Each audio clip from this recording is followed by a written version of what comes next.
Or the work session.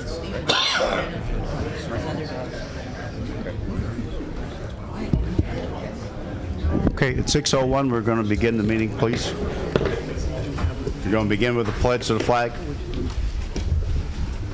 Pledge allegiance to the flag of the United States of America and to the republic for which it stands, one nation under God, indivisible, with liberty and justice for all. Moment of silence, please.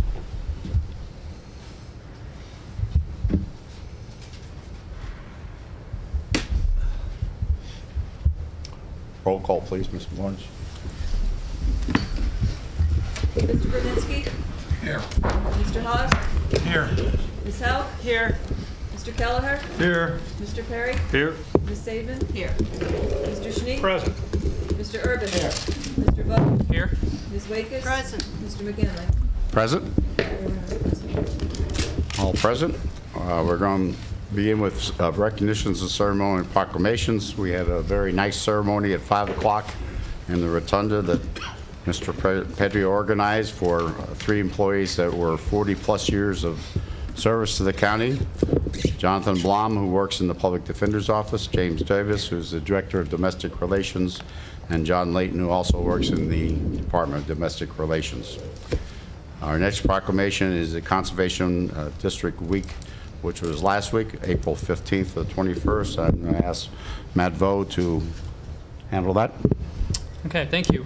So this is a proclamation for Conservation District Week, and I am one of the council members that sits on the board, so I will make sure that they get this at the next meeting. Whereas conservation districts are local units of government established under state law to carry out natural resource management programs, and whereas conservation districts work with landowners and local governments to help them manage and protect land and water resources on private and public lands. And whereas conservation districts were created in PA in 1945 in response to the Dust Bowl of the 1930s to improve soil and water conservation. And whereas each county in PA has a conservation district except for Philadelphia. And whereas local municipalities rely on conservation district staff to plan development in a way that conserves and protects the local environment. And whereas districts also work with many partners, including government agencies, private organizations, businesses, and others to accomplish their mission of supporting and helping landowners to conserve natural resources. And whereas the districts are each led by a volunteer board of directors with farmers, public members, and a member of county government. The board identifies local conservation needs, decides which programs and services to offer, and develops a strategic plan. Now, therefore, we, the Luzerne County Council, do hereby proclaim the week of April 15th, 2018 through April 21st, 2018 as Conservation District Week in Luzerne County, commemorating the great work accomplished by PA's 66 conservation districts. All right, thank you. Thank you. Thank you, Matt. Thank you for your service to the Conservation District, and we appreciate the fact that you'll get that proclamation to the proper location next week. No problem. Moving on to the next proclamation is the proclamation for the National Correctional Officers and Employees Week, which is May 6th through the 12th. And we'll read the proclamation, and then I'm going to ask Director Rakovich and his staff members who are here to please come forward so they can be recognized. The proclamation reads, whereas the correction officers and employees of the Luzerne County Correctional Facility and those of all other correctional facilities across the United States have a difficult and often dangerous assignment of ensuring custody, safety, and well-being of over 1 million inmates in our nation's prisons and jails. Whereas the increasing complex and demanding position is essential to the day-to-day operations of these institutions. Without them, it would be impossible to achieve the foremost institutional goals of security, control, and care. Whereas the correctional employees put themselves in harm's way to advance the mission of protecting the public, staff, and inmates, armed with little more than a can of pepper spray, these employees consistently place themselves in danger to protect individuals whom society has generally cast aside. Whereas the professionalism, dedication, and courage exhibited by the correction officers, employees of the Luzerne County Correctional Facility through the performance of these demanding and often conflicting roles deserve our praise and utmost respect. Now, therefore, we, the Luzerne County Council, do hereby proclaim the week of May 6th, 2018 to the National Correctional Officers Employees Week in Luzerne County in honor of the men and women whose diligence and professionalism keep our county and citizens safe. I want to thank you for all your work and your dedication. I would like to ask Director Rakovich and the staff to come forward to accept the proclamation.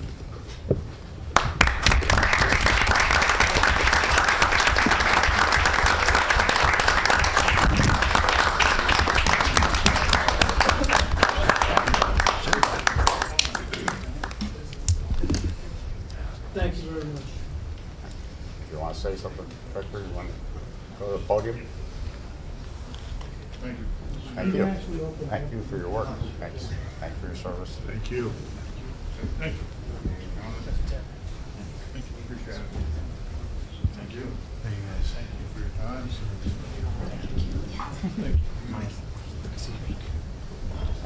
Thank you. Thank you for your dedication.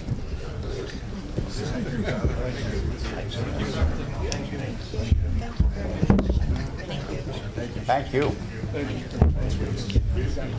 Thank you for your work. How are you? All right. Thank you very much. Thank you. Good, how are you?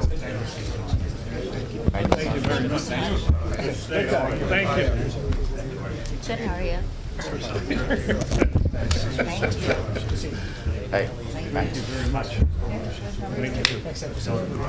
Sam, thank you. Thank you. Thank you very much. Steve, thank you. Thank you, sir. How are you? Thank you. Thank you.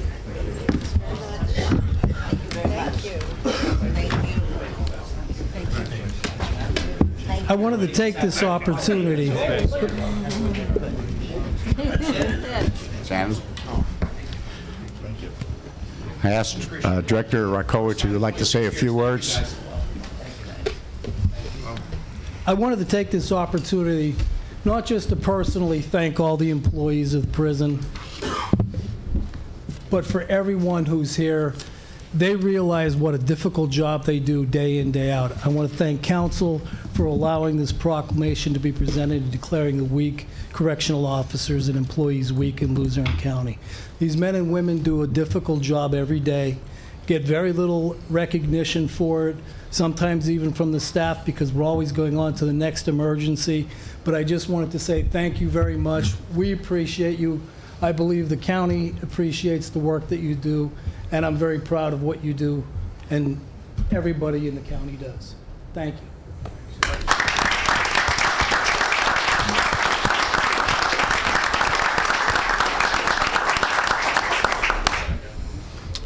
Okay, thank you, gentlemen and ladies. We have another proclamation, which is a pleasure to present today. We're going to read the proclamation in regards to one of our people who work at the 911 Center. Whereas Luzerne County Council and the citizens of Luzerne County believe that the greatest gift an individual can bestow on his or her community is a willingness to serve and place one's own needs second to the needs of others. Whereas the 911 PSAP manager, Megan L. Hannon, has proven herself to be an invaluable leader at the Luzerne County's 911 Center, where her actions have had a positive impact on the health, safety, and welfare of the residents of Luzerne County. Whereas Manager Hannon's achievements have gone above and beyond her normal duties of employment, bringing outstanding innovation to her responsibilities.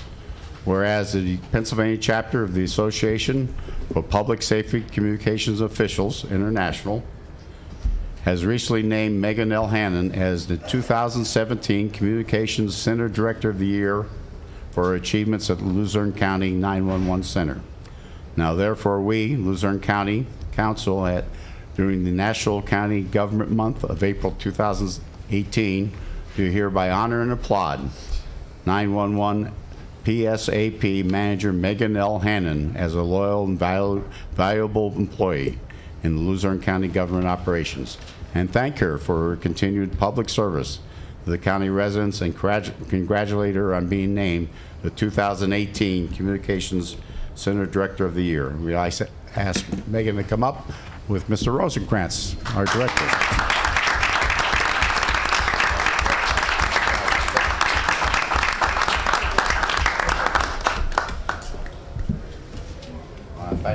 much for all your work.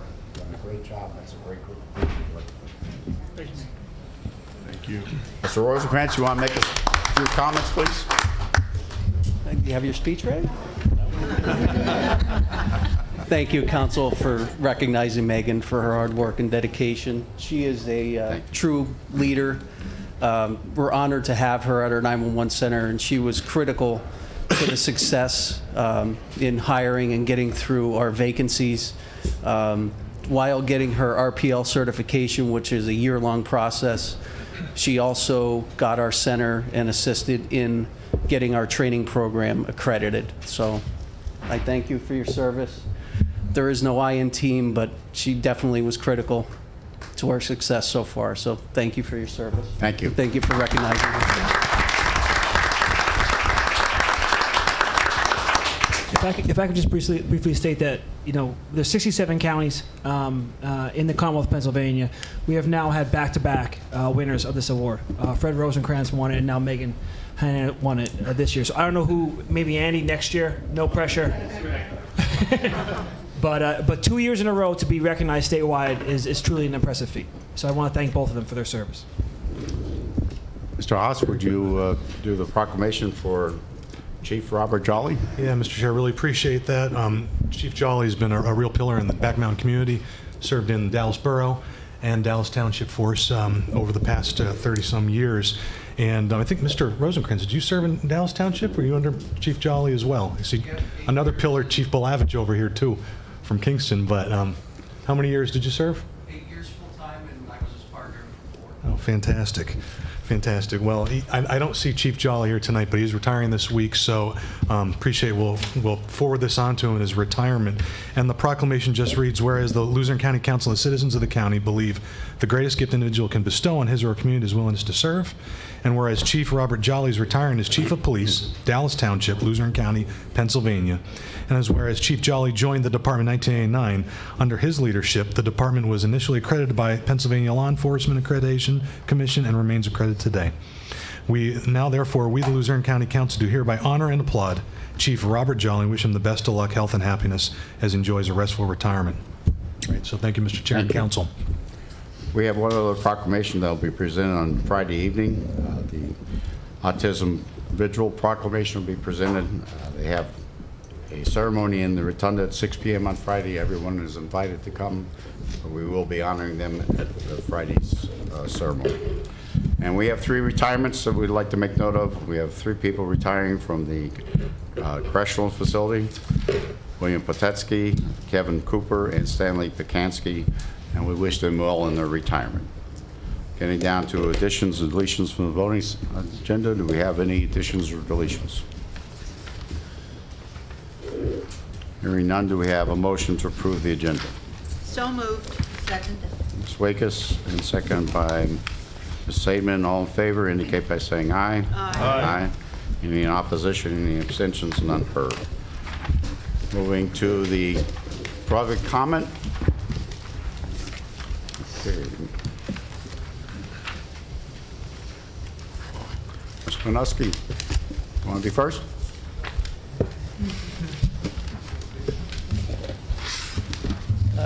Thanks for the opportunity to let me voice my opinion on that registration fee.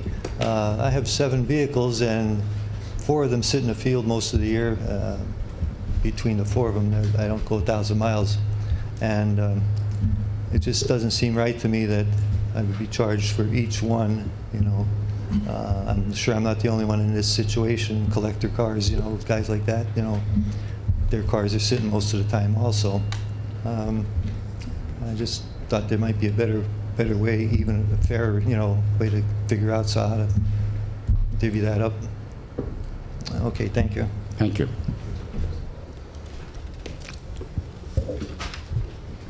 Marion?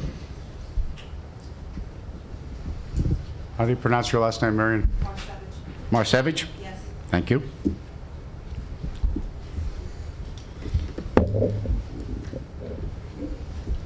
Thank you. I'm here about the registration fee. I'm sorry, but you're following the same footsteps as the old county commissioners. They forged ahead for the emission testing. There's only, what, 5 counties out of the whole state of Pennsylvania that forged ahead and bought all the equipment, and that's why we have to do that. So now you want to put a tax on people who live in Luzerne County. You're discriminating against people that are, we live in this county. Why do you want us to stay here? Because you're putting taxes and taxes on top of people that are on fixed incomes. I can give you an example. I used to live in the Whitehaven area. The development I lived in, hypothetically, 200 homes. 100 homes where people lived all year. The other were people that owned the homes in Pennsylvania, but lived maybe in New York, New Jersey, some other state. They come into the state for maybe the summer months or come in for the winter months. But they have out-of-state plates, so why am I being charged when they're using the roads as much as I am? Thank you. Thank you. I don't think it's fair. Ryan Shiner?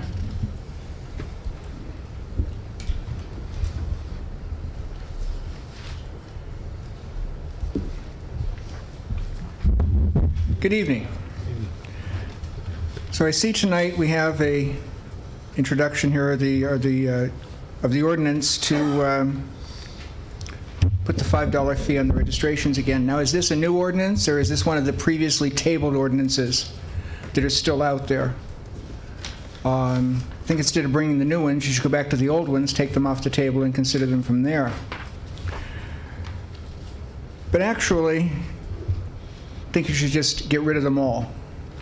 This $5 fee has been brought up to you over several times in the years that it's been available. Originally, it was going to be implemented and used to replace general fund money, so that money could then be used elsewhere within the county. Now, council has no guarantee that that isn't exactly what's going to happen. So if you put this into being, it might generate $1.4 million for the county, but then the county manager can take $1.4 million out of Road and Bridge and use it elsewhere in the operations division, and you have no say in the matter. So is that what's going to happen, or is this going to be used in addition? I think you need to consider these things. We don't need more fees on what we pay. We pay enough. We pay dearly in this county. You're also going to consider an ordinance to request the itemization of the $25,000 or $75,000 contracts coming up. When you create your budget, you ask for dollar amounts in certain line items, and you do that based on what you want to spend because you already have some idea, either from current contracts or items that you would like to add as the year goes on. This ordinance isn't out of line. This ordinance is bringing things in line. We have an attitude here in Luzerne County that a budget is approval. It's not. The budget is just what you want to do. The approval comes later when you actually want to implement the contract. But we fail to see that. There's nothing wrong with this ordinance. It's a good ordinance. It's a good step. Maybe it could use a little tweaking, but for the most part, it should be. And to say that to require this line item listing is going to bring the county to a standstill, that's absolutely ridiculous. If anything, it's going to help move it forward. Please, give this some consideration. This isn't about enabling David Pedri. This is about what we need our manager to do. You weren't elected to make Dave Pedri's job easy. You were elected to do what's right for the people of this county. Please do so. Thank you. Mr. Gustius?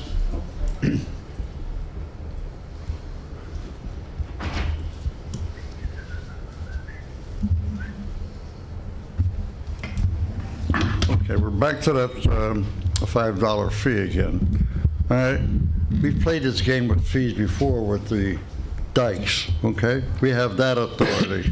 We got more authorities around this valley, and we kind of got liver pills, okay? We've gone through this fee. I'm not going to pay $5. I'll pay about $40, all right? I got a few more cars than some people, all right? It's another way of playing a game. All right, they get 1.4 million or whatever. The state will do it maybe for 1 year, maybe longer, maybe not. All right. So we're going to get scrapped again. You nickel and dime the people forever.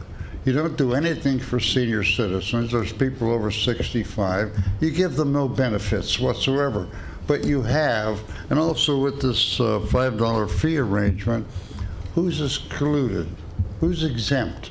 I'd like to see a list of who's exempt and excluded and why. All right? Be very interesting to find out who developed the list and who's being favored. Okay? The amendment I talked about before relative to the 25 and 75, these thousand, you know where I stand. Okay? So we won't go into that discussion again. All right? There's a number of different things that could be talked about. Your relationship to all of this, you're always talking about money and spending. Who knows, what do you know about bridges? Did anybody ever build a bridge in this room here? All right? Did you ever watch them being constructed? Did you ever talk to the laborers? Well, I have, okay? I know pretty much what they cost, and most of it's tied up in labor. One span out there on Gross Road, okay, off of Sutton Road, it took them almost a year to do. All right? It cost $450,000 because I talked to them. I was there watching them. I owned the land there right next to it. Okay? The one over here going out Huntsville Road where you have the little Conyngham thing there, the ice cream and the horses and all that. How long do you think it took them to fix that one? They did a nice job, no question about that. All right? That one at least $1 million or more. Okay? How many bridges do you think you're going to get done for $1.4 million plus the $1.4 that the state gives or may not give? You never know where that's going to come from. What do you get, 1 or 2 bridges? Right? And the state will take over any bridge that is 20 feet or longer. Why don't you just play around and make these bridges 20 feet longer and turn them over to the state? All right? What are you talking about, little bridges over a creek? So somebody better get their act together. I'll wait for the other comments. I got a lot more. Mr. McCabe.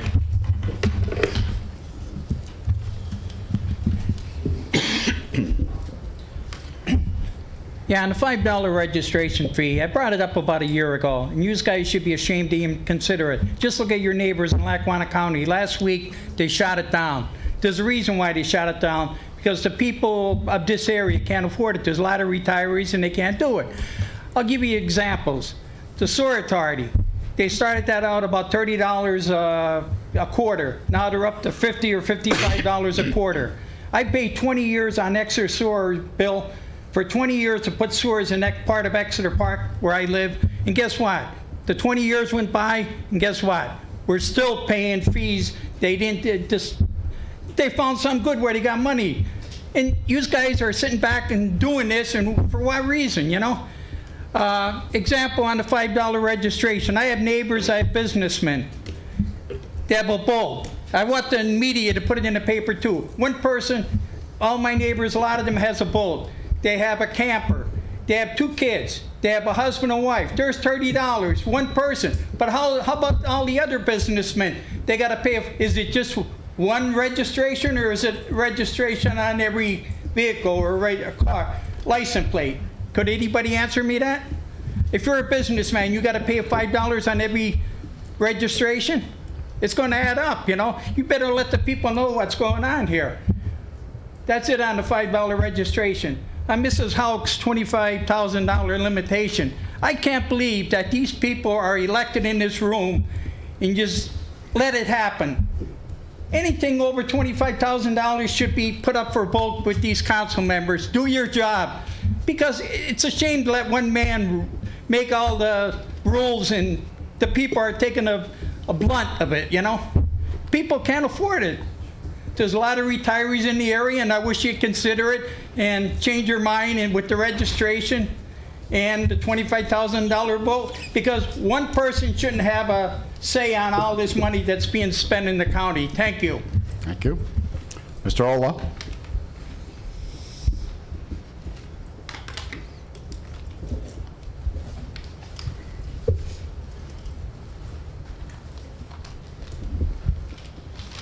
have some recommendations. I know, following my old rule, unfortunately, on every comment should have a recommendation. I'd like to see public comment come after, the first set of public comments come after old business. Again, tonight, I see on the agenda, old business is blank. So I'm going to recommend that a group of citizens maintain a list of old business, since you folks can't or won't. Reminds me of that old Ben and Jerry's ad when they were being challenged by Pillsbury. What's the doughboy afraid of?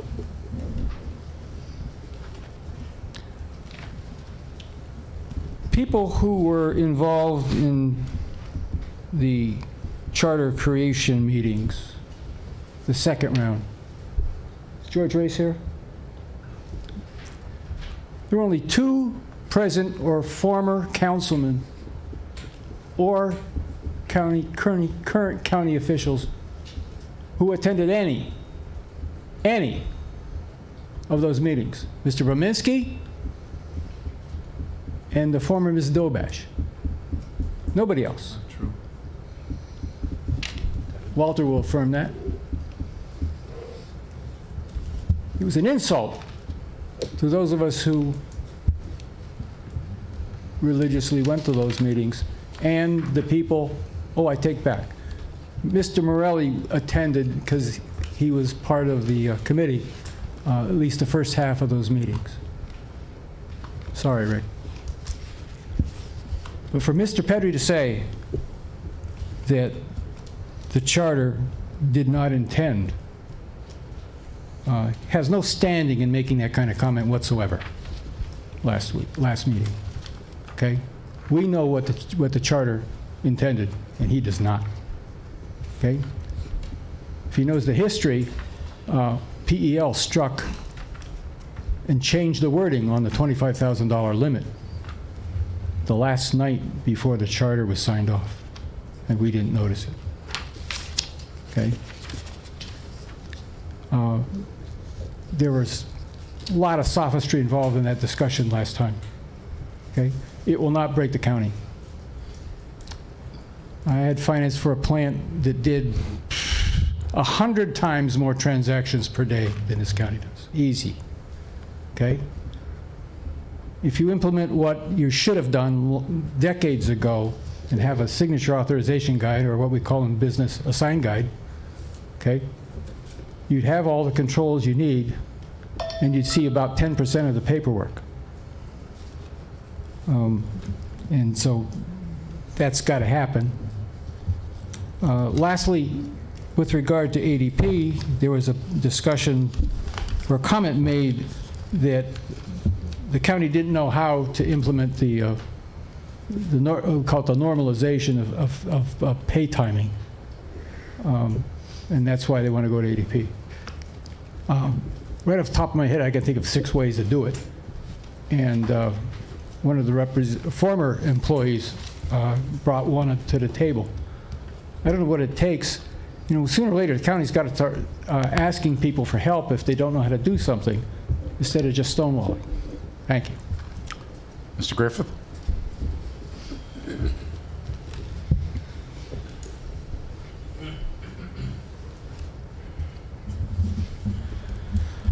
I have a couple agenda items I'd want to speak about, but another housekeeping item that I'd like to bring to the chair's attention is, why do resolutions of council have the chairman's name and the manager's name, but not the vice chair's name? And on an ordinance, it has the chairman's name and the vice chair's name. So maybe we could take a look at that housekeeping item and correct that, if you would. I think the vice chair's name should be on both documents, and the manager certainly should be signing the ordinance, which he's not.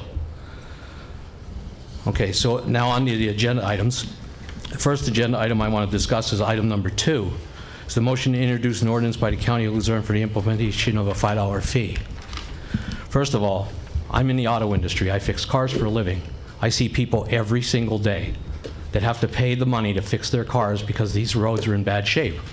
I also see the same people complaining because they're paying the highest gas tax and getting nothing for it.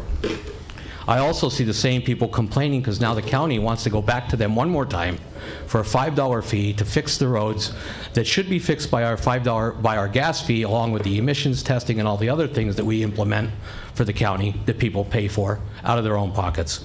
And they're all upset about this $5 fee, and they should be. First of all, this council doesn't even have a list of the roads, of the 120 some miles of road that this county has, and what that $5 fee is going to go for. What is he going to do with the $5 fee? Is he going to fix Honey Hole Road? Is he going to fix the bridge over into Hillside? What's the time frame? What work is going to be done with this $5 fee? Is council just going to approve this thing in a vacuum? Can you not tell the constituents that elected you that the $5 fee is going to go to fix this road? You can't do that. The manager hasn't told you what he's going to use the $5 fee for. He just came and said, we need a $5 fee.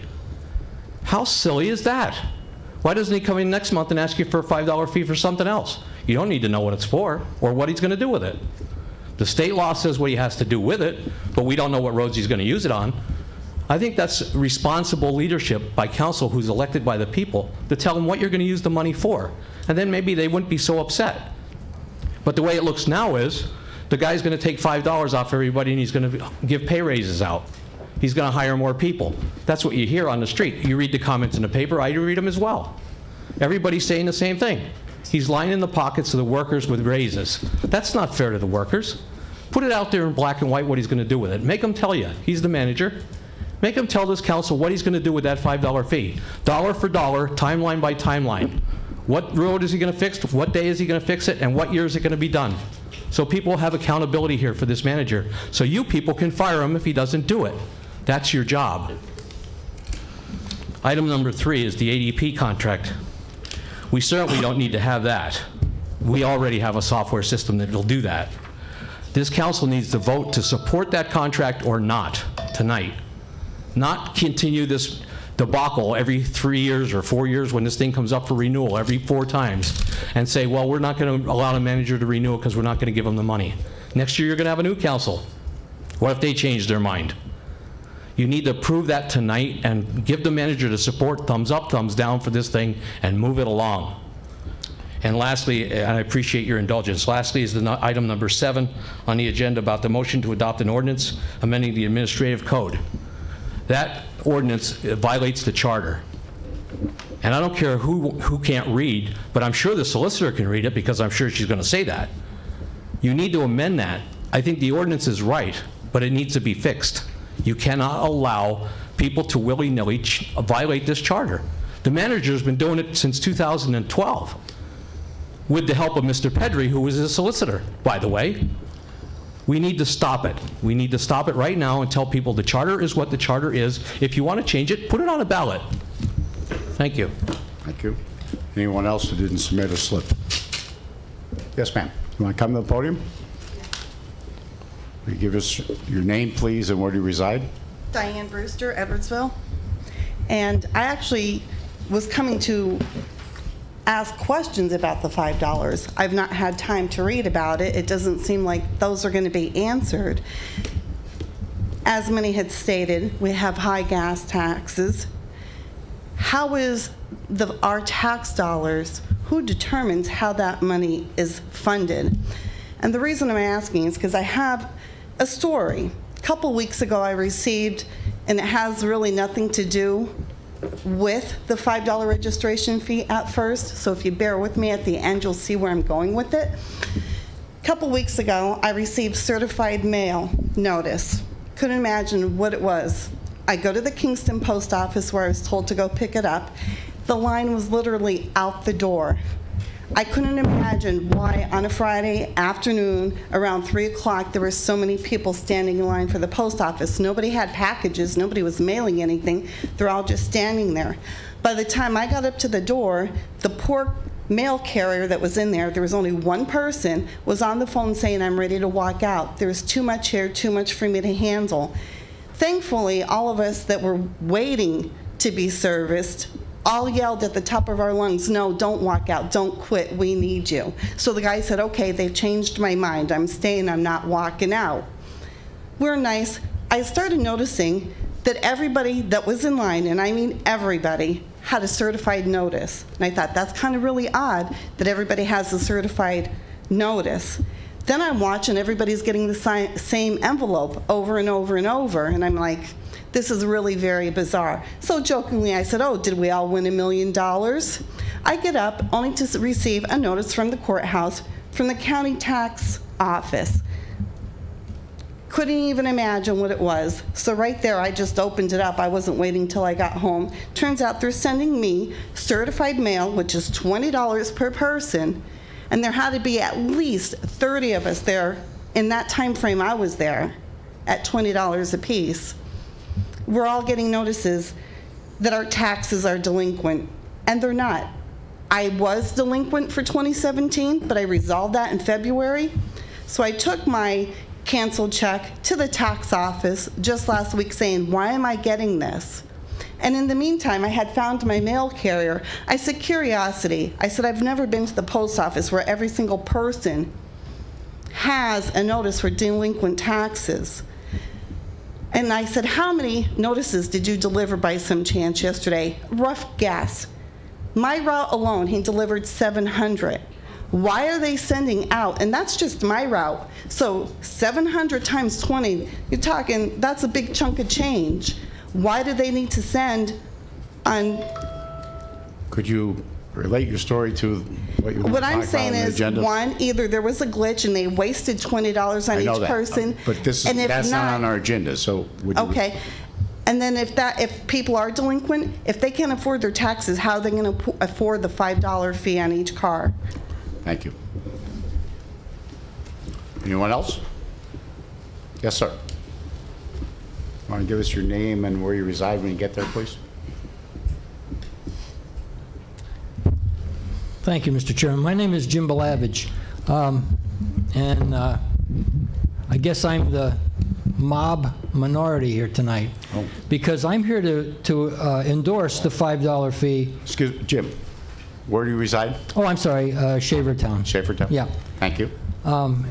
And I'm here to endorse the implementation of the $5 registration fee, because I think people need to be reminded the #1 priority of any municipal government is public safety. Now, if there's a little bit of a wiggle here as far as what you're going to do in order to make the roads safer, I can tell you that in what I do for a living, just over a 3-month period, as a result of potholes that exist or existed at the time, we had 2 accidents, and just in my municipality alone, we had 4 cars who went over a pothole and had blown a tire. One of the people I came upon, he was about 78 years old with his ill wife. They just came from the doctor, and there he is trying to fix his flat tire. So me and the other officer, we helped him out as best we could. So I think that how do you weigh this? Do we implement what some people are calling here a tax, or do we increase the amount of public safety we're going to provide for our residents, all of them? One of the gentlemen talked about Hillside Road. That was a big job, but there was grant money that came from the federal government to pay for that. There was grant money to fix the 2 culverts on Chase Road that is a county road that's earmarked for paving this summer or this fall if we are lucky. Hillside Road is a mess, and it's could be worse if Road and Bridge was not very helpful, and I commend the guys there to the job they did over the winter months, because we had a hard winter, and that road it's beyond putting a Band-Aid. So the money has to come from somewhere, you folks. You can't say, well, we can't have more taxes levied upon us. So I may be the minority in this room relative to this, but I think it's the most important factor in any government's responsibility, which is the public safety of its residents and the public safety of the people who pass through. Thank you very much. Thank you. Anyone else? Okay. Move to the first item under new business, the minutes from the April 10th meeting. Do we have a motion? So moved. Mr. Kelleher, do we have a second? Second. Segment. On the question? All in favor indicate by saying aye. Aye. Any in opposition? No. Mr. Brzezinski, Mr. Urban, any abstentions? None heard, motion carries. Moving on down to agenda item number 2, which is the introduction of an ordinance for the County of Luzerne for the implementation of a fee for local use as provided under the statute indicated, allowing the county to impose a $5 fee for each non-exempt vehicle. We have a motion. So move. Mr. Kelleher. Do we have a second? Second. Mr. Perry? On the question? On the question. Mr. Brzezinski? I would just like to make a couple of statements here, just in correction. I believe the lady said, or someone said, that there were 4 or 5 counties that had a inspection fee, emissions inspection fee. I think that's 16, right, if memory serves me correctly. But most importantly, the $5 fee is going to be used to fix county roads. I've only heard one county road mentioned tonight, and that was, you mentioned it, Jim. Hillside and Chase. Hillside and Chase. Okay. And Chase. I don't know of any of you that know another county road. There are 129 miles of county road in Luzerne County. There are approximately 4,000 plus miles of road in Luzerne County. We have not received any kind of assurance that this money is, like someone said, how it's going to be used, where it's going to be used, if we're going to continue to get it. But we're going to still put the $5 fee on. I was coming out of Swoyersville yesterday, and it dawned on me as I'm driving through 44th that they have to pay a fee for parking on the street if they're not residents, and if they are residents, they have to get a sticker to park on the road. Now we're going to put a $5 fee on them to fix what roads? The roads, there are no county roads in Swoyersville. There are no county roads in 44th. I don't know of any county roads in Kingston. I don't know of any in Wilkes-Barre. I wish someone could tell me where these county roads are, but 129 county roads, we're all going to pitch in to pay for these roads. Now, we don't drive them every day. There may be people that do drive them every day, and maybe some formula has to be figured where they can be the greatest participants in paying for the upkeep of these roads. But I resent the fact, for a particular reason, that all of us in the county are going to contribute to maintaining this minuscule mileage of roads. But when we went to, and I was one of them, to ask that the whole county share in the levy protection fees, I was a boogeyman. But we have 12,000 or 13,000 people that are paying for the levy to protect the whole of Luzerne County. And you can't say that it's just protecting us that are in the flood zone. Those people that don't work there, those businessmen that have businesses there, those people would be adversely affected if the dam or if the dikes, God forbid, should break. But we're paying, and as it was said, it started out, I think, at $30-some, and now it's, well, no, the sewer fee is $30-some, and now it's up to $50-some a quarter. I just saw that my levy fee went up, I think, $15 or $16. I had nothing to say about it. And of course the argument is if they didn't have the levy fee, my insurance would be 5 times as high. That's a lot of baloney.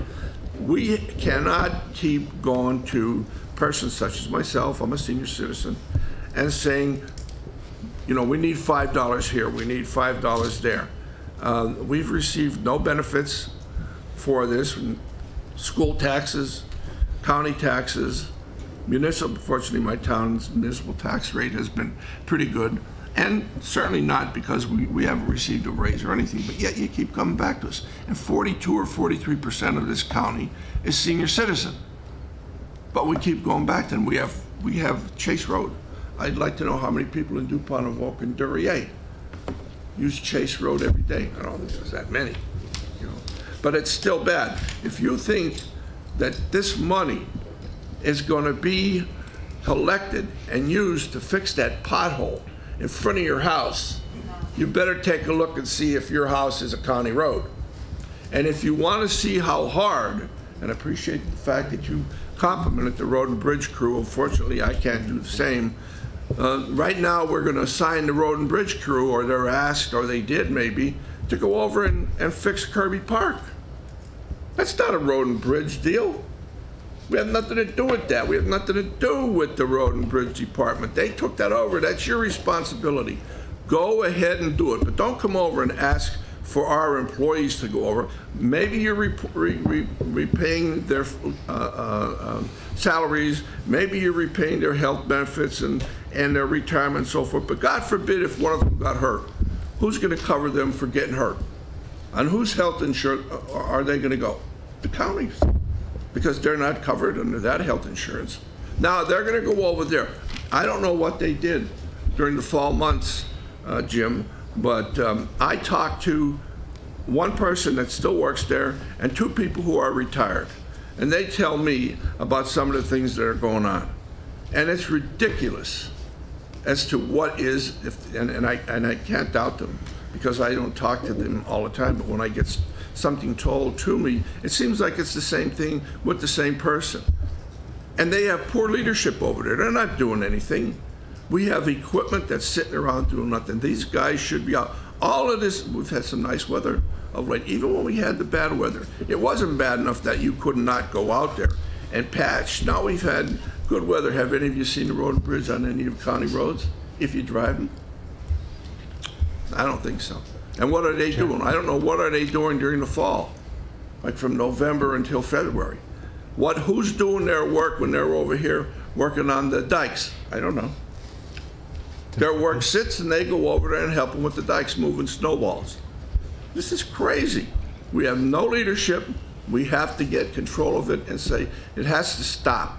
We have to stop coming to the public every time we need money or every time something has to be done. It seems to me that every time something comes up that's a little bit shaky, we do one of 2 things. We give it away, like we did with Moon Lake, or we raise the taxes to pay for it. We don't go out and work on it. We don't try to fix it. And we have the same occurrence year after year after year. We could have been working on, at least for the last 6 years, a portion of these roads and bridges every year. Every year we could have been out there taking so much of a road and repairing it. But we didn't. We didn't do it. And again, keep in mind, and I hope the newspaper writes this, that ask these people to look at what street they live on and see if it's a county road. And if it isn't a county road, then their $5 is going to naught because it's not helping them at all. Those people that live on county roads, we have to figure something out for them. If I could, Mr. Chair. Appreciate it. Mr. Haas? Yeah, I appreciate the comments, a lot of comments by my colleague. I don't know if you all saw in the paper today that yesterday PennDOT, through a spokesman, they spoke to our 5-county area up here in the Northeast, and they talked about all the projects that were coming up from the state. If you know, I think it was in the Voice, I don't know if the leader had it too.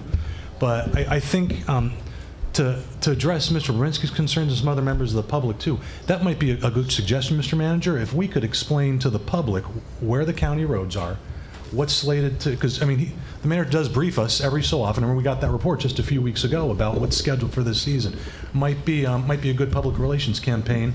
Maybe have GIS department make up a map. I know they have one down there. Yeah, we have them. I'll put them on the website. Put them on the website. Sure. And get it out there. I thought it was very helpful because you know, they showed what the projects were coming up.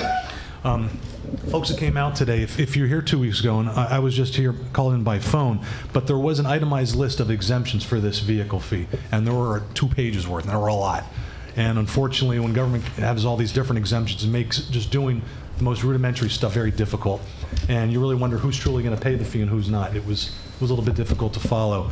I know I would have liked to see some of, not to beat up on the universities, but they're a tax-exempt entity, and they have a lot of vehicles that use these roads and things like that. I would like to see them on that list. But that's things like issues like that are out of our jurisdiction for this. This council has the opportunity to accept and implement a fee and have a dollar-for-dollar state match, which that part, to me, is very attractive.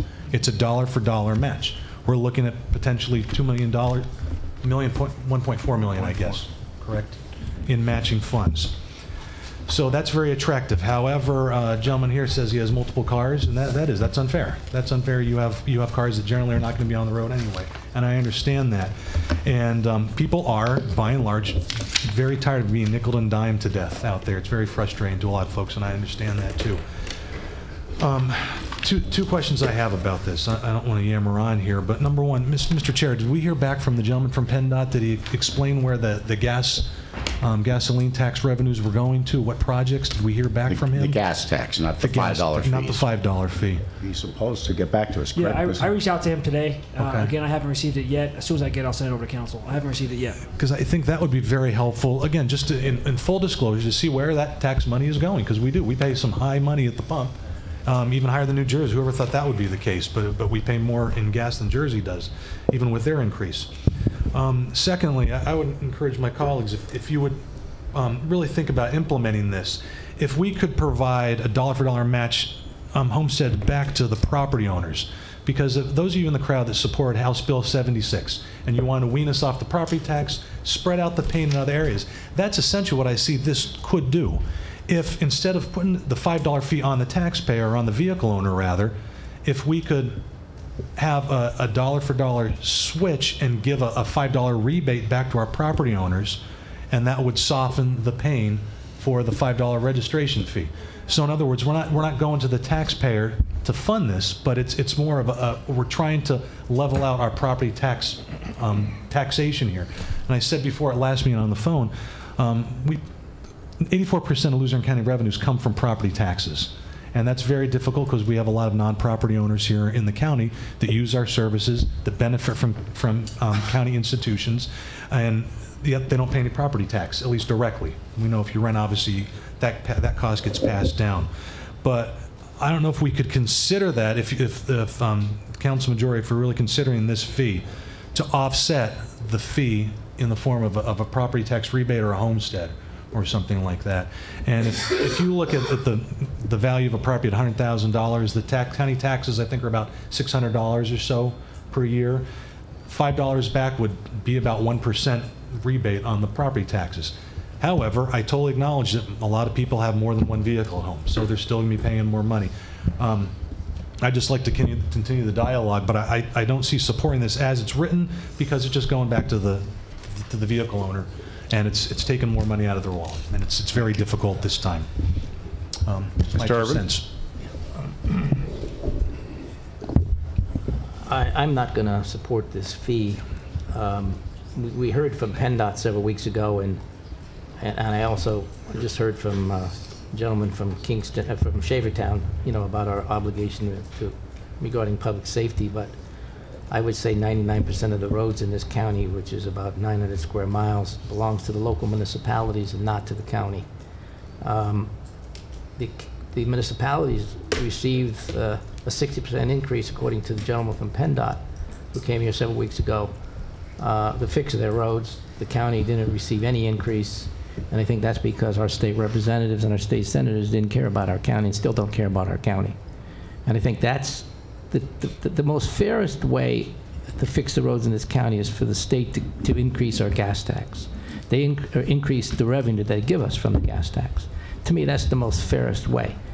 Throwing an option out to us saying, well, you can go and add $5 on and raise the revenue is not an option, in my opinion. You increase the gas tax on every individual who goes to the pump.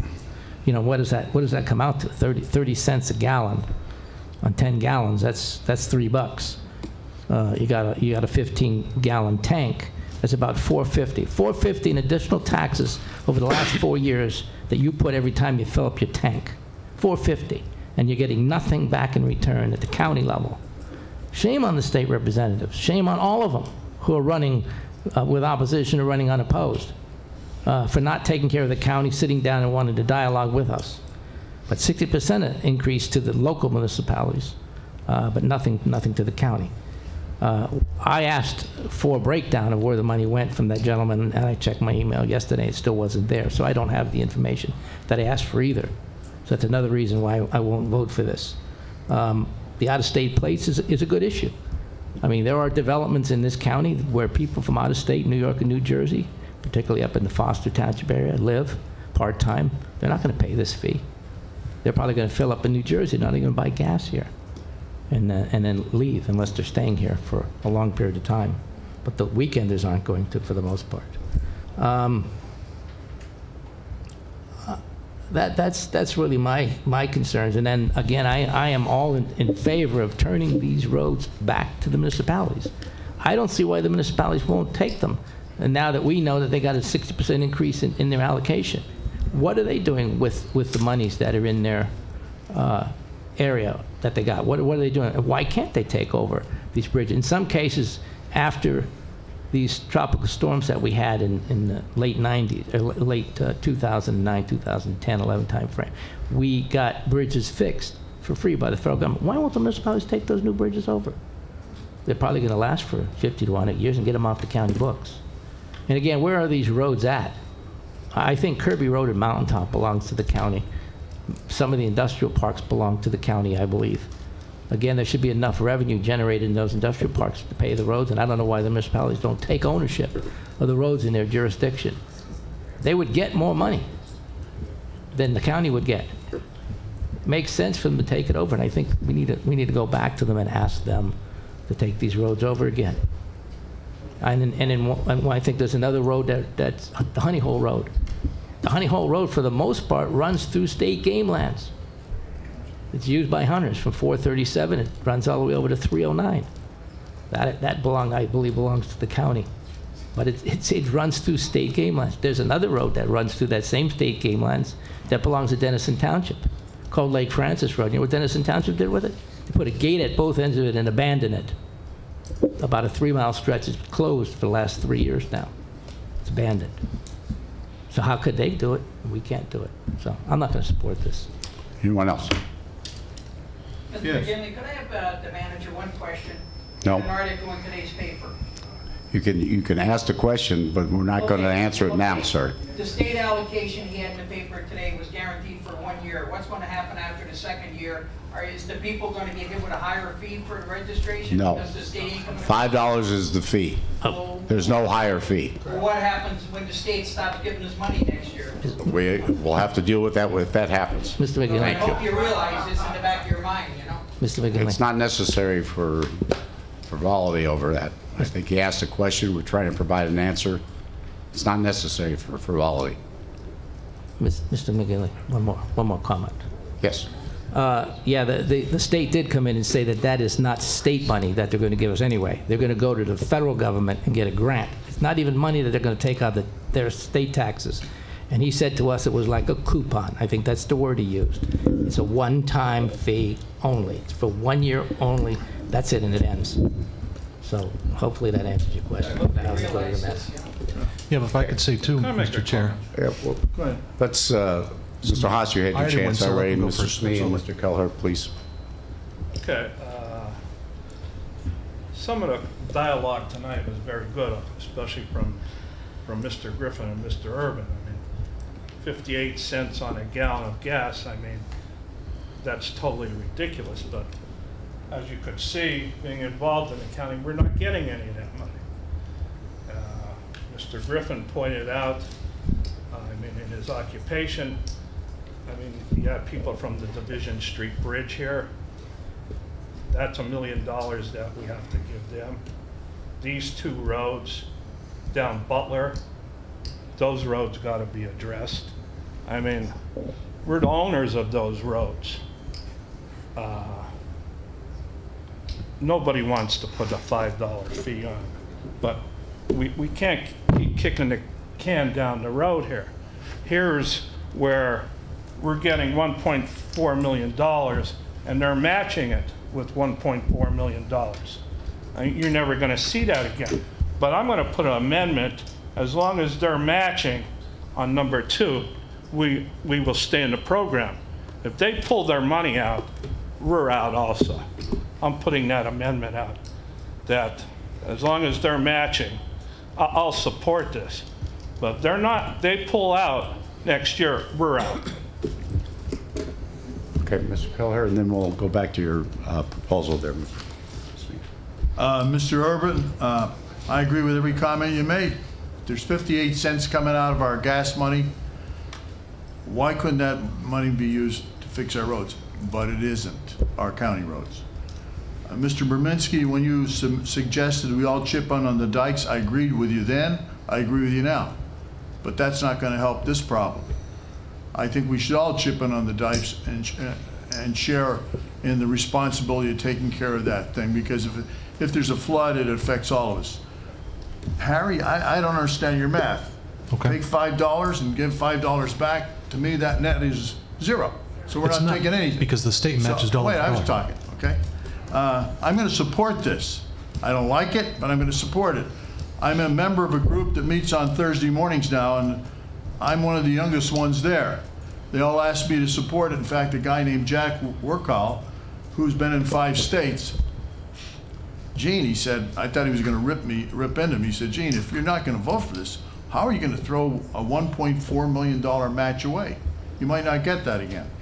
I agree with your idea, Bob, about if they're not going to match us, let's drop it. So I will support the amendment because I want to get some more money in here to fix these roads. I live on a county road, I think, or state road that's not being fixed well, and I drive on 2 county roads that are like the Ho Chi Minh Trail. But some of these promises that we have, I mean, we can't deal with that now. We got to deal with where we're at, and there's a famous philosopher, Don Meredith, used to say, if ifs and buts were candies and nuts, what a Merry Christmas this would be. So I'm going to deal with the reality of whether or not to pass this tax or pass this fee, and I will vote for it. Thank you. Mr. Haas, you have a comment? Yeah, no, I appreciate the dialogue. And to address Mr. Kelleher's, yeah, absolutely. It's a dollar for dollar match. And I said that was very attractive at the beginning of the discussion. So this is not a chance for us to just go out and spend more taxpayer money. Why don't we return what the mass majority of people want around here, which is a reduction in property tax. Going back to that House Bill 76, it's extremely popular in Luzerne County. And as I say, we can't do that. We're not the Harrisburg legislature. We don't have the means to do that. What we can do here is try to diversify the tax base, that if the council decides to enact this fee, to give that $5 back to the taxpayer in the form of a property tax rebate. We still get the state match of $1.4 million. So it's still $1.4 million out there. But as this is written, I can't support this way, as it's written here, because it's just going back to people and taxing them again. It's another fee. Mr. Schnee's amendment would be fantastic. I think we should also sunset that after the 1 or 2 year period, whatever PennDOT deems. But we're missing their data. That gentleman said he would get us that data. It's been 2 weeks now. We still don't have that. The data, though, is for the gas tax. The gas tax. It's not for the $5 fee. Absolutely, but that helps me understand where we're at and where the state isn't meeting their requirements. You know, I'm no fan of how the state runs a lot of things. This one, unfortunately, yeah, they are the state. Absolutely. And I mentioned before that there are the federal government, that Mr. Kell and I met with our federal representatives last year, and if we could petition the federal government to designate some of these roads K routes, which are emergency routes, that therefore they would come under the auspices of the federal government and would be incumbent on them to fund that instead of coming back to the local taxpayers. I think it's something really worth pursuing. And I think if we put the pressure on, now that Sheila's serving on the legislative committee, that's on our agenda as well. We have the omnibus bill that was passed with a whole lot of pork in it. I'm sure once people finally discover what's in that, there will be some infrastructure projects that I think we might be able to tap into. But that requires a lot of discussion, a lot of interface with our other elected officials. And again, I think to jump on with this, I think we should still examine, I'm not necessarily saying put the nail in the coffin in this, but why don't we examine all the possibilities out there that would, again, help out our people here in the county. And I know Steve talked about giving back to the municipalities. Steve, these roads are like college kids living at home. They come home, they're in debt, and they eat all your food. Nobody wants these roads in the townships. And the state tried to take them off the counties, I don't know, 30-some years ago, and for whatever reason, before Steve's time on the commissioners, we didn't tap into that. There were an awful lot of counties out there that actually gave the roads back to the state, and now they're state roads, and they're enjoying the benefits of not having to take care of these roads. Erie County was one. They unloaded dozens and dozens of roads. But again, I just think we know a lot of information here. We have the means to do it. Before just jumping on board, this seems really nice, but again, it's going to impact people, another $5, $10, $25. And I think if we can start to roll this back, this is an opportunity to move to level out the reliance on property tax. Well, thank you. Mr. Brzezinski, Yeah, I just make a comment to Mr. Keller that he Brzezinski. might... Ms. Wakis didn't have an Oh, I'm opportunity, so she'll be first and you'll be next. Thank you very much. I just want to remind Harry and everyone else where the matching money is coming from. PennDOT did a lousy job maintaining bridges in Pennsylvania, and the federal government gave them a very bad grade on their report card. They have a red mark. I don't know if you remember that. I do. I took note of that. And because of that, PennDOT's answer to the federal government is, we're going to do something about this. We're going to take some of the money you give us from the federal government. When I say us, I'm talking PennDOT. They give them money. Federal government, okay? Whether it's in the form of grants, whatever it is. And we're going to offer it to the counties. Okay, as far as I know, this is the first time this has ever happened. And it's because PennDOT had to do something, because PennDOT is doing a lousy job. We all know that. The gentleman who came here from PennDOT, one of his comments was, I drove here from Harrisburg and the roads are not good. No kidding, Mr. PennDOT. We know it. We're always on the roads here. So what are you going to do about it? This gas tax, everybody uses gas. Everybody sees the cost of gas going up and up. Do we get anything for that gas? Not as far as I can tell. People are, I can tell here, people are very frustrated. I'm frustrated. What are we getting for our money for the roads? Not much, if anything. So, I'm really surprised because people have been coming up to me and actually asking me to vote for this. I never thought that would happen. And it's not just people in the outlying areas. It's people in the city. It's people who approach me in grocery stores and I say, why? Why are you willing to pay $5 more per vehicle? Because they said you have to do something. You have to do something. We have to see some improvement. We have to have some hope somewhere for our roads and bridges. They tell me how frustrated they are with PennDOT. And they tell me how frustrated they are because they're still waiting for this grand infrastructure plan across the United States of America. They're hungry for that, and I agree with it. We do need a vast infrastructure improvement. We're not getting it. I don't see it. Do you see it? I don't think it's on the drawing board yet. Maybe it will be. So, because of that, I'm going to do what people have asked me to do. People have asked me to represent them. I have far more people who've told me, please vote for this, than people who've told me not to vote for it. I've gotten a few emails. That's it. A few. That's it. Am I shocked? Yeah, I'm shocked. But people are hungry for some improvement. They want to see something. They want to see some improvement. So if we do pass this, what I'd like to ask for are before pictures and after pictures of the improvements, whether they're bridges, whether they're roads, whatever they are, and I'd like them posted on the county website, and I'd also like members of the press to perhaps run some of them in the newspaper should this pass and improvements start happening. Because people want to see where their money is being spent. Thank you. I would just repeat that when the people are asking you that we have to do something, I think maybe you should tell them. Ask them what street do they live on, and if it's not a county road, their $5 is going for nothing. And the money, the one time that we're getting reminds me of a friend of mine that came to me and he was complaining, and I said, what's the matter? He said, my wife. I said, what? He said, she bought another pair of shoes. I said, so what? He said she's got about 15, 18 pairs of shoes and she doesn't wear them. I says, why not? She said, because they're too small. Well, I said, why did she buy them? And she said she couldn't pass it up. It was a good deal. So I think what we don't want to pass up a good deal here, but It's not going to go for what we think it's going to go for. It's not going to go to fix our roads. It's only going to go to fix county roads. And there's not going to be enough money around to even to get a tenth of the county roads. Anyone else? Yeah, one more comment. Harry mentioned something about K routes, and I think that's never been addressed in this county, and the manager's never addressed it. I remember when Joe Gibbon was the chief engineer that he had the federal government designate certain roads in this county as K routes, so they're already entitled to federal dollars. And I'd like to see a listing from the manager or from the department head of those K routes, and that will reduce the miles probably down significantly from 129 to whatever they're supposed to be. But there are roads in the past that have been fixed with federal money and were designated as emergency K routes, particularly since you have the nuclear plant down here at the end in Salem Township.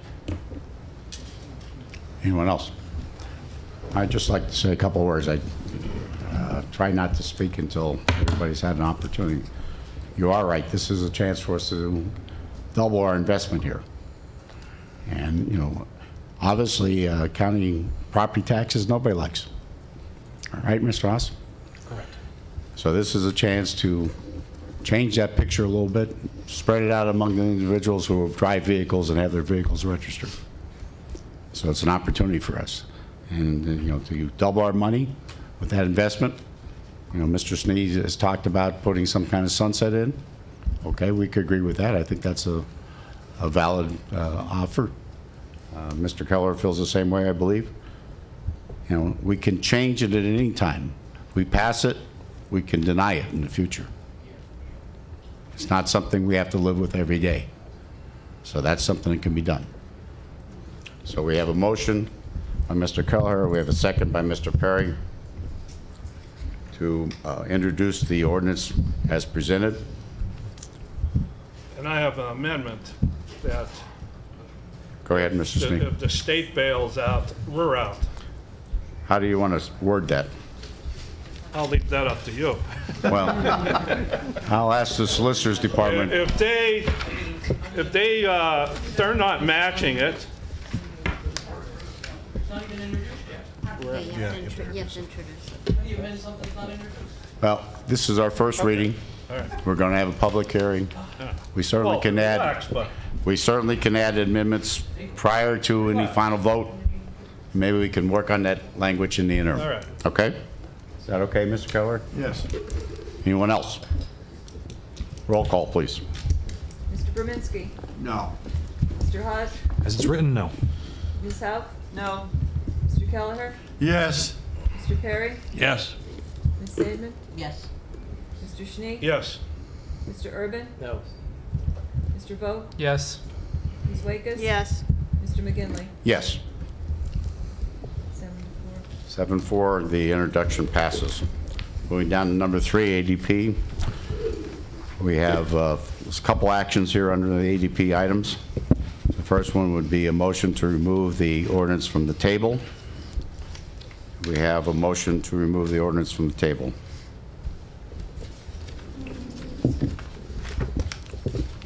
Since this was tabled, we need a motion to remove it in order to bring it up for any action. Oh, I'll make that motion. Ms. Wakus? Do we have a second?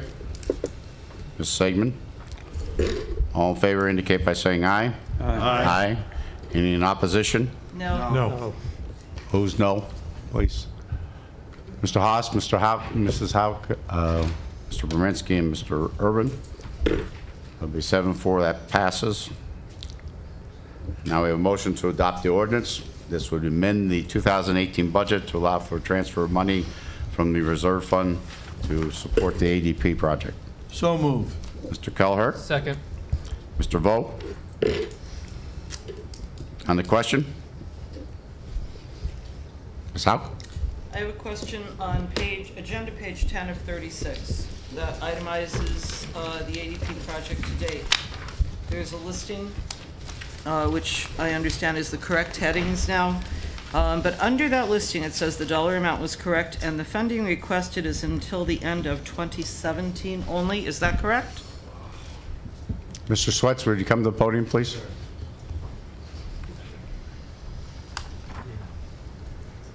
Yes, Yes, on the clarification, the numbers are correct. That should say to the end of 2018 only. That was a typo on our side. So this actually crosses over into the term of the contract. That's the next item on the agenda. Yes, it would. Okay. Anyone else?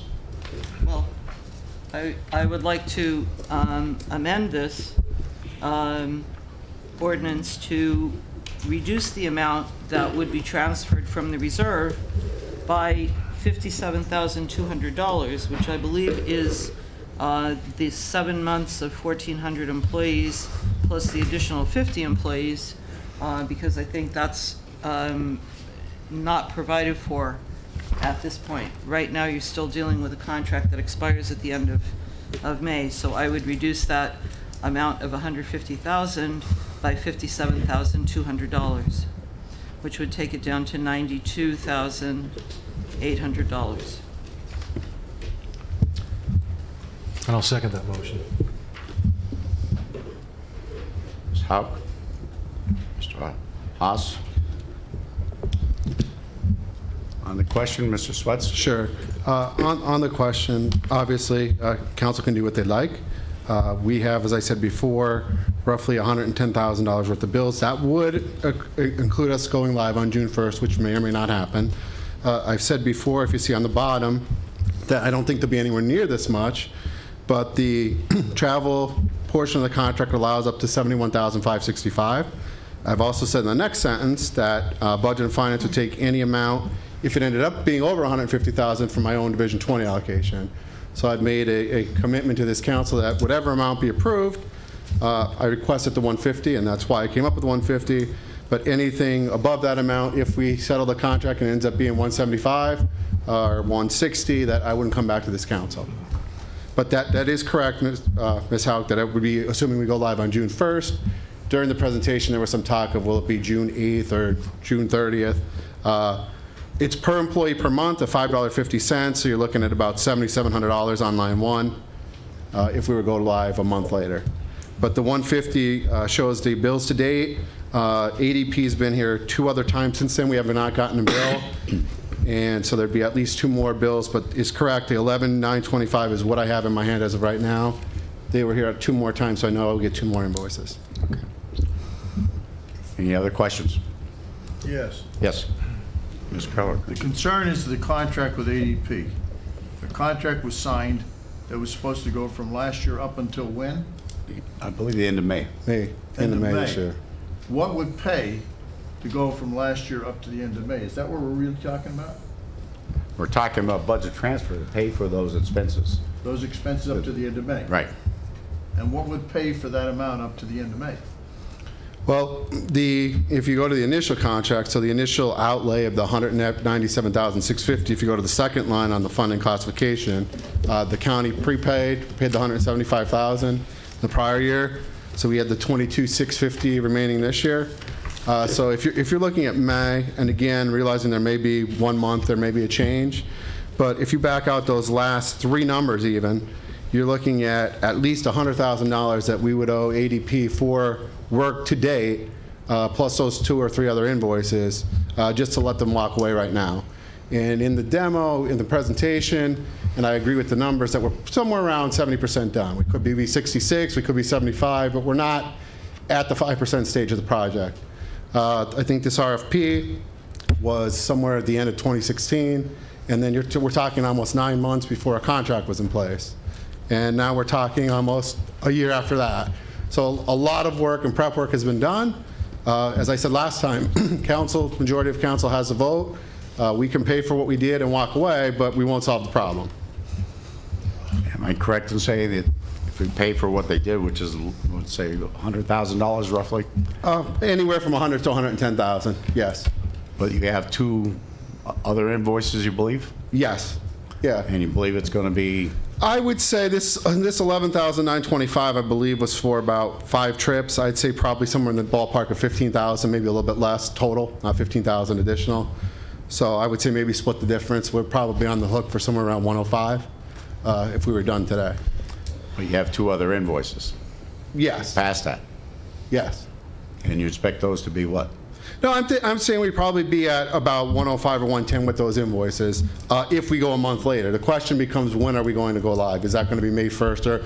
And 1 month is about $7,700. So there is a little bit of leeway. I said at the meeting, obviously if it gets approved by majority of council, it's got to be done right.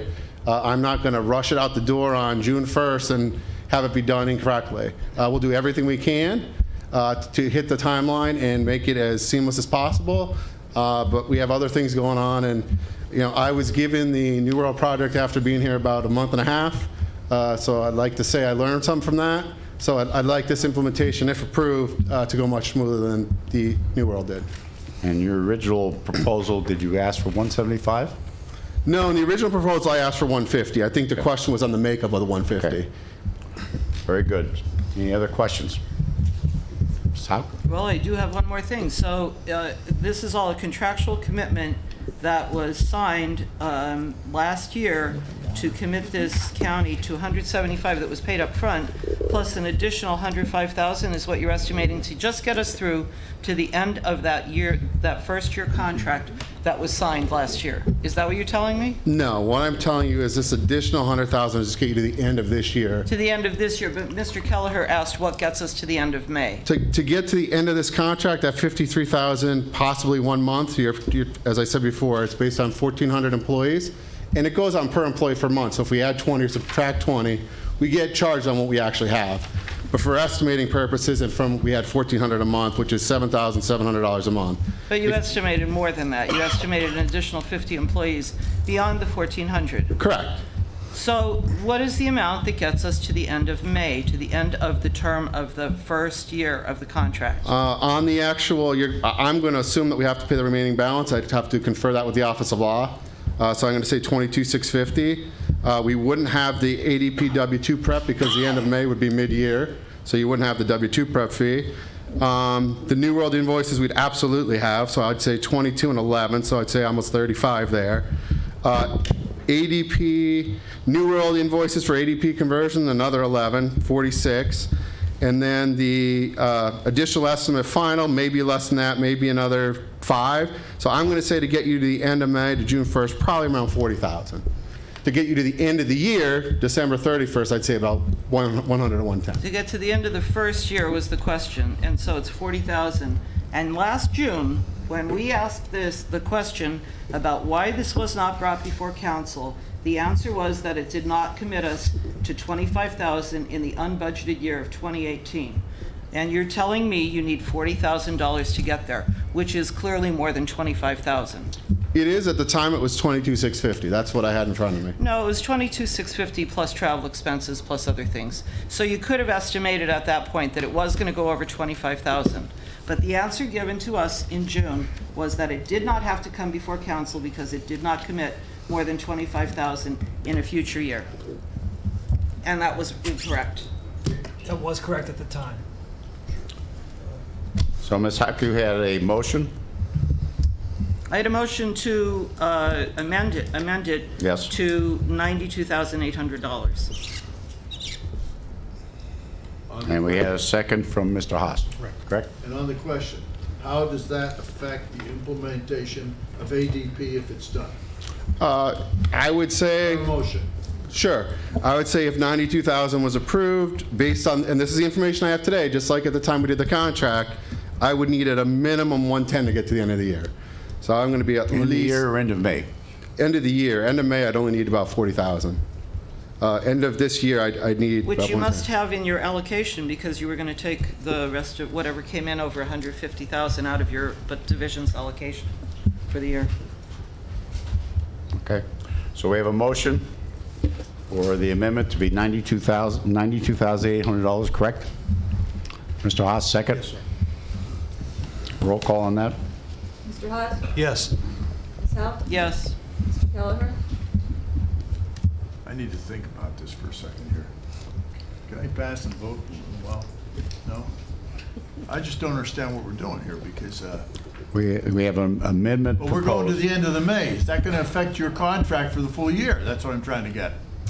It's two separate votes, so this is on... So we can do a vote later to take us to the end of the year if that's what's decided by the majority? No. No, this vote, as my understanding of the vote, again, I'm not counsel, is that this is the amount that I gave to the end of the year, and this was amended to the amount of $92,800. $92,800. I'm telling you that based on the information I have now, I'll be about $20,000 short. I did say. No. Mr. Keller votes no. Mr. Perry? No. Ms. Sedman? No. Mr. Schnee? No. Mr. Urban? Yes. Mr. Vogt? No. Ms. Wakus? No. Mr. Berminski? They were voting to approve the amendment? Voting to approve the amendment. Yes. Mr. McGinley? No. 7-4. Amendment fails. We have a motion to approve the ordinance for the transfer of funds from the 2018 budget from the reserve fund. Mr. Keller and Mr. Vo, I think, made the motion. Correct? Correct. I know I did. Yep. Yeah. Any other questions? Roll call, please. Ms. Howe? No. Mr. Kelleher? Yes. Mr. Perry? Yes. Ms. Sedman? Yes. Mr. Schnee? Yes. Mr. Urban? No. Mr. Vogt? Yes. Ms. Wakus? Yes. Mr. Berminski? No. Mr. Haas? No. Mr. McGinley? Yes. 7-5. Motion carries. Going down to 3B. Mr. Chair, if I could we have an update then on what's left in the reserve fund from Budget and Finance? That'd be We'll have that possible? next meeting. Yeah, okay, very good, thank you. And that's a good idea. I was thinking about that today. Because if other things come up. Okay. Thank you. 3B, motion to adopt a resolution authorizing the county manager to execute a contract with ADP for payroll services. This is a contract extension for 18 months, which will begin, I assume, around June 1st? Yes. Okay. Do we have a motion to adopt a resolution? So moved. Ms. Segman? Do we have a second? Second. Mr. Kelleher? On the question. Ms. Howe? Yes, I'm pretty sure you all know where I stand on the entire idea of outsourcing the payroll work. I think I've made that pretty clear. We are $300 million in debt. The work is currently being done by county employees. We have a lot of work to do in this county. And I think, you know, the question is, when you're doing the work of getting out of debt, are you going to wear the expensive imported loafers that you're going to New Jersey to get, or are you going to wear Luzerne County work boots?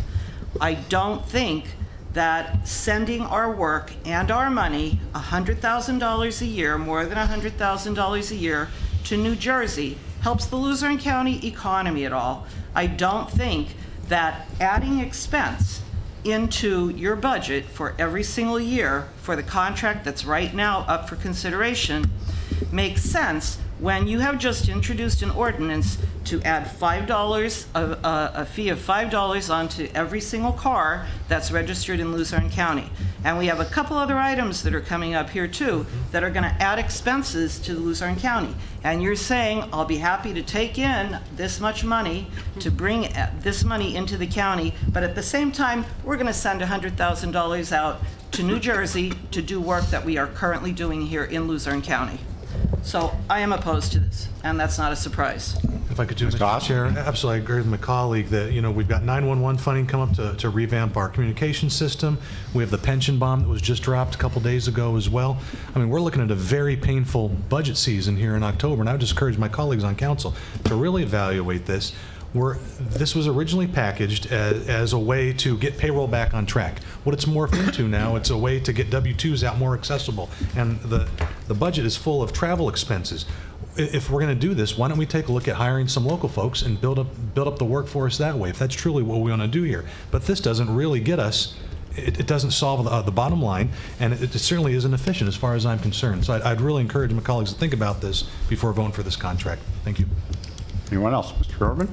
Yeah, I agree with Ms. Houghton and Mr. Haas. I'm not going to be supporting this. You know, there's a difference, in my opinion, between what's needed and what's nice, okay? This isn't needed. It might be nice. You were showing a payroll slide up there of what your payroll looks like. That's what my payroll looks like. I can go on the web at work and look at my pay statement. Big deal. What do I need it for? In Luzerne County, I get one in the box. It's a piece of paper. I can take it home with me, or I can throw it away. I mean, I don't understand why you can't put it on the web at the county for the county employees to access it yourself. You're already printing it in paper. Why can't it go on electronic? And if they want a copy of it, it's there. Why do you need an outside company to do it for you? You know, so I think that this is nice, but it's not needed. And I'm not going to vote to spend an additional $150,000 on a contract to put something nice on the website. And secondly, I don't want my information on a website. I don't want my pay stub, if you pass this, I don't want my pay stub on a website. I don't want to go on a website. I go on enough websites. I don't want to have to go up on a website from my house to look at a pay stub. I want it in the box, like I always get it in the box. I think that that's the most appropriate way to give them out. People get them, they see them, they have them in their hand, they take them with them and take them home. And I don't think anything's wrong with the W-2 process. And I've got a W-2 from this county for the last 18 years. They've always been relatively on time. I've never had a problem with them. I don't know who does. They've been done downstairs. They've been done with smaller steps than you have now. You've got all this automation in the county. Millions and millions of dollars were spent on new automation. And you're farming something out to somebody else. It doesn't make any sense. You know, and you know, the next one coming up doesn't make any sense either. I mean, it's too hard for me to print out a list of contracts that are over $25,000. Well, don't you have computers? Well, we're not working with stubby pencils nowadays and paper. We're working with computers. We can do things in-house. I'm not going to support this. Okay, roll call vote, please. Mr. Kelleher? Yes. Mr. Perry? Yes. Ms. Sedman? Yes. Mr. Schnee? Yes. Mr. Urban? No.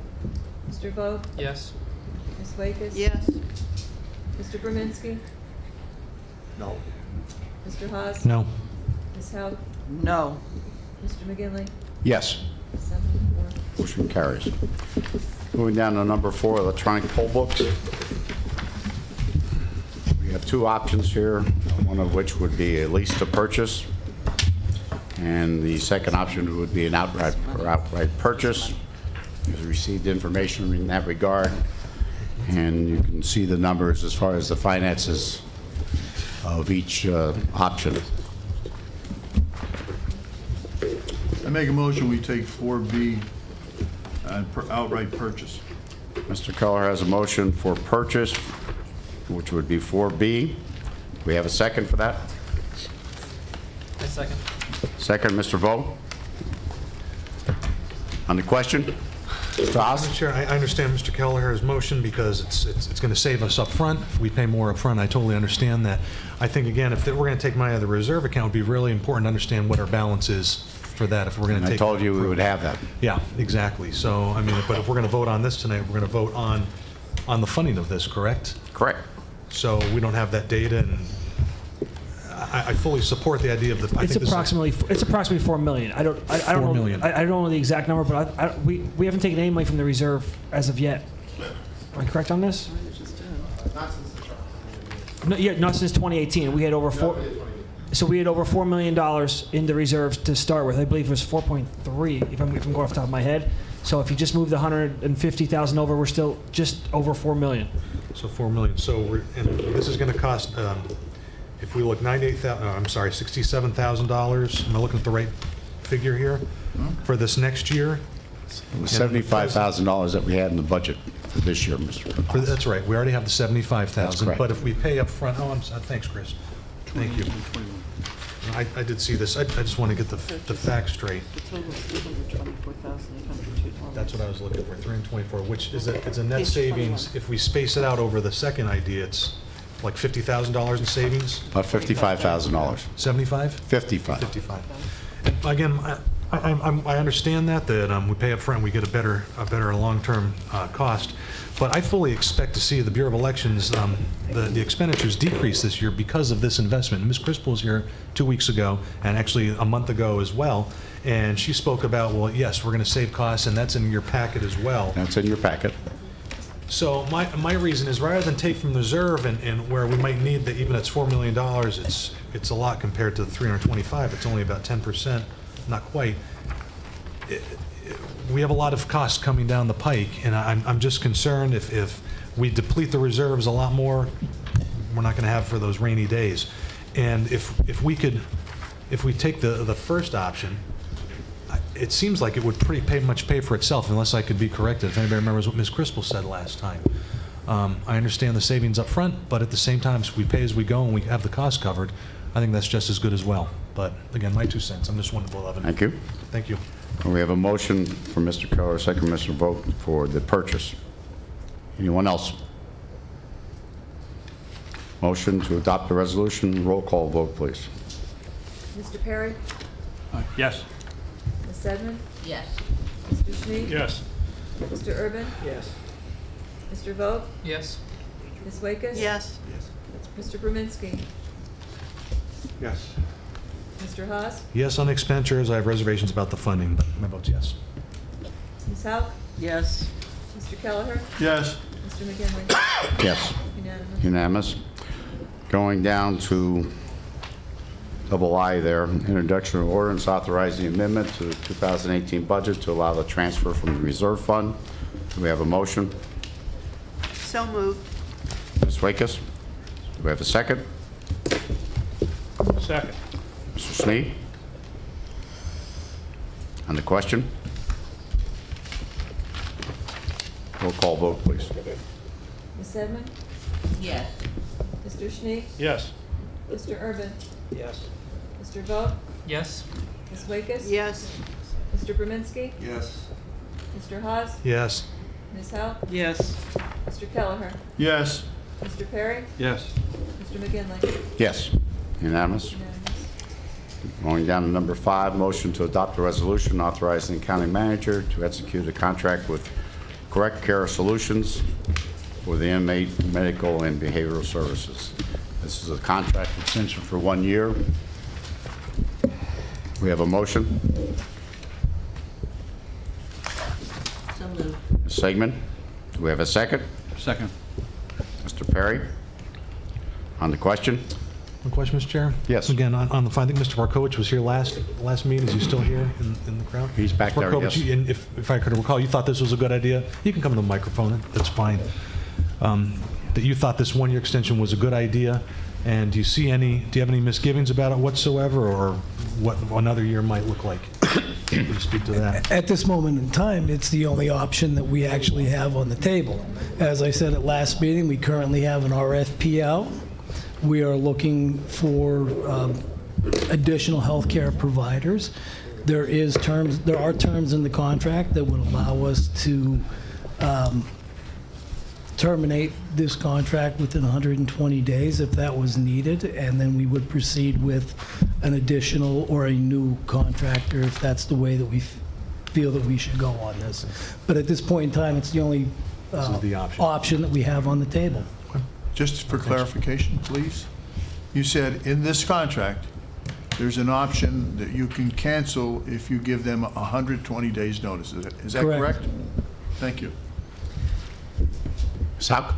The question is, the original contract was in effect until the end of March, and this extension would be from May till next April. What are you doing for April? I signed a 30-day extension. 30-day extension. Correct, to the end of April. Okay. Thank you. If I could, Mr. Chair? Sure. For Mr. Markovich again, so the RFP process only yielded just only this company put forward? No, it's not done yet. No, it is not done yet. Okay. We are, Request process but is not until the end of the year, we have to continue to provide health care coverage for the inmates. All right, I must have missed that last week. All right, thanks. Yeah, I think very good. the replies are due the end of the month, am I correct? Yes. And then you're going to have a process to evaluate and interview or whatever? Absolutely, we might go with oral options if council, So you're oral presentation. probably looking end of May at the earliest? Yes. And what is if I might, what is the total cost of this contract, the extension? There are no increases in costs, am I correct in saying that? The amount was budgeted for 2018. We will be, I mean, if the contract runs its full length that we're signing tonight, we will be slightly into that, and I would be requesting those funds for 2019. Okay. but everything was budgeted in accordance with what's in front of You you. don't know what the total cost of the year is? 2.29. Thank Yeah. you. You're welcome. Anyone else? Okay, we have a motion from Ms. Saban, second from Mr. Perry. Roll call vote, please. Mr. Schnee? Yes. Mr. Urban? Yes. Mr. Vogt? Yes. Ms. Wakers? Yes. Mr. Brzezinski? Yes. Mr. Haas? Yes. Ms. Hauk? Yes. Mr. Kelleher? Yes. Mr. Perry? Yes. Ms. Sedman? Yes. Mr. McGinley? Yes.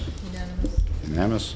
Moving down to number 6, we have a motion to adopt a resolution committing a local match for the state operating assistance for the Luzerne County Transportation Authority. Do we have a motion? So move. Mr. Kelleher, do we have a second? Second. Mr. Vogt? On the question. At our last meeting 2 weeks ago, Mr. Gavlik was here at the podium and answered questions and provided information. Do we have any other questions at this time? Roll call, please. Mr. Urban? Yes. Mr. Vogt? Yes. Ms. Wakers? Yes. Mr. Brzezinski? Yes. Mr. Haas? Yes. Ms. Hauk? Yes. Mr. Kelleher? Yes. Mr. Perry? Yes. Ms. Sedman? Yes. Mr. Schnee? Yes. Mr. McGinley? Yes. Unanimous. Unanimous. Mr. Chair, before the gentleman from transportation leaves, I just want him to maybe have someone in your organization check your bus routes. I mean, I see sometimes the buses aren't stopping at bus stops, they're just stopping in the middle of the road and I'm pulling off. For example, up in Plains, where there's a Choice One Bank, there's a bus stop there along the road, but the other day when I went up there, the bus driver stopped in the middle of the road, not at the bus stop, but before the bus stop, maybe a couple hundred yards. I think those things are dangerous, and that you ought to make sure that the drivers are stopping at the designated spots and not stopping in the middle and pulling off like they're supposed to if there's a area to pull off. Yeah, there's not. So. Thank you. Moving down to number 7. We have a motion to adopt an ordinance amending the administrative code to require contracts or obligations requiring more than $25,000 in any 1 year and $75,000 in 2 or more years to be itemized by line in the annual budget and to have a defined scope of work. Do we have a motion? Do we have a motion to adopt this ordinance? We had the first reading 2 weeks ago. We had the public meeting prior to this evening's session. So moved. Second. Ms. Hauk, second by Mr. Brzezinski. On the question. Ms. Hauk? It is to require a listing of contracts or purposes for large amounts of money. It does not supersede the manager's ability to enter into contracts. It does not require every single contract to come before council. At the last meeting, the discussion was presented that it was going to slow government down to a crawl. And I would just remind everybody that until 2012, every single contract in this county came before the commissioners. Every single hiring in this county came before the commissioners, and they were all dealt with, and they were matters of public record. All of that information was presented at every single commissioner's meeting. And government did not slow down to a crawl. It did not come to a screeching halt. This does not require the listing of every single contract. It just requires the listing of the large contracts. Other comments? I agree. I mean, this just says straightforward to require contracts or obligations requiring more than $25,000 in 1 year or $75,000 in 2 years or more to be utilized by line in the annual budget and have a defined scope of work. Big deal. That's all that you're asking for. And again, I want to reiterate that we're in the computer age now, and all the stuff's on a computer, and it's pretty easy just to transfer that data, put it in an Excel spreadsheet, and bring it to the council with the budget, so we know what makes up that big pot of money. It's nothing hard to do. It's not going to slow anything down. So you're right, Ms. Hauk. Thank you for bringing this forward. Anyone else? Yes. Yeah, Mr. Keller. In the code, we now have to approve contracts above $25,000 a year and more than $75,000 in a 2 or more year period. Now, whether we can argue whether it was done properly last year, I can't go back.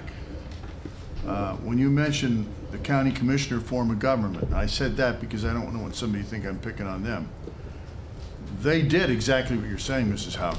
They also got us $420 million in debt. So that is a poor reason to me to do this. I spent time on the website today, and I went to the Luzerne County Manager section, and all budgets are, all contracts are listed there. It doesn't matter what the size is. You can go and read everything about the contracts that you want. So I really don't think this is necessary. I will not support it. Ms. Hauk? I would just like to say that even a stop clock is right twice a day, Mr. Kelleher, and the commissioners may have made some mistakes, but everything that they did and every practice was not incorrect. And the amount of information that came before the commissioners was actually eye-opening when you go back and look at those agendas and the supporting documents.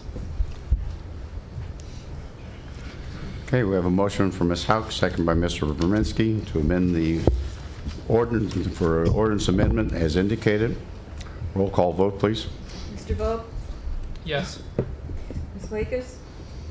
Let's see, motion to adopt, no. Mr. Berminski? Yes. Mr. Haas? Yes. Ms. Hauk? Yes. Mr. Kelleher? No. Mr. Perry? No. Ms. Sedman? No. Mr. Schnee? No. Mr. Urban? Yes. Mr. McGinley? No. 5 to 6. Motion fails. Moving down to number 8, we have a motion to adopt a resolution declaring a vacancy in the Luzerne County Convention Center Authority. Do we have a motion? So moved. Mr. Schnee? Second. Do we have a second? Second. Mr. Urban? Yes.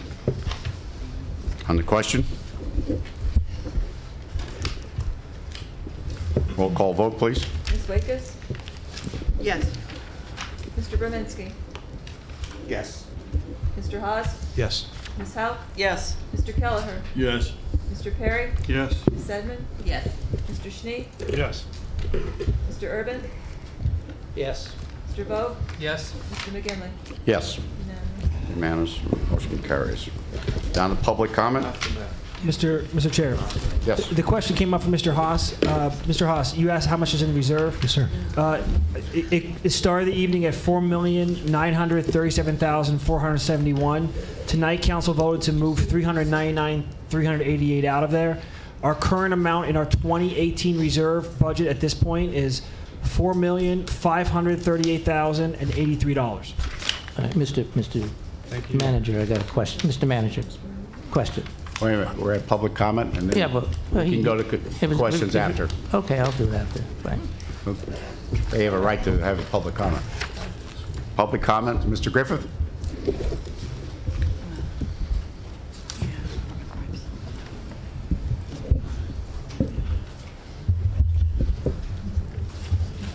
Well, I'm glad to find out that we have $4 million. You better put it in a lockbox somewhere, because this manager will spend it. Real quick, lock it down. Everybody knows it's $4 million. We got a county council that's running 4 to 7 here. It's going to go away real quick. Some people were very disappointing on this council that ran for office that said they would be the people's advocate, and we all know who they are. But they'll vote to take $5 off the people of this county at a whim, so it could fix the roads, quote-unquote roads. We don't say county roads, and we don't mandate that the manager be accountable to tell us what roads he's going to fix. But we'll vote to introduce the ordinance anyway. Shame on yous all. You should at least get the information from the manager before you even introduce the thing. I certainly hope before you pass it, you get that information from the manager as to what bloody roads he's going to fix, so the people of this county have an idea. I mean, people stand up here and grandstand, oh, the roads are so bad. You have Mr. Belavish talking about somebody who lost their wheel. It was probably on 309. It wasn't probably on a county road. But we won't get that information, will we? We'll just say how public safety is so important. Yeah, it's important. No question about it. So why isn't the state stepping up? Why isn't the state stepping up? Why is it the county's responsibility? And why can everybody just stand up here and say, well, we got to take the money from the taxpayers to fix the roads without telling us that it's not going to be on county roads? Mr. Kelleher lives on a state road. He should be screaming that the state's not fixing his road. I'm screaming that they're not fixing 309. I'm screaming they're not fixing Carverton Road. They're deplorable, but I'm not saying we should tax people $5, because that's not going to fix those roads.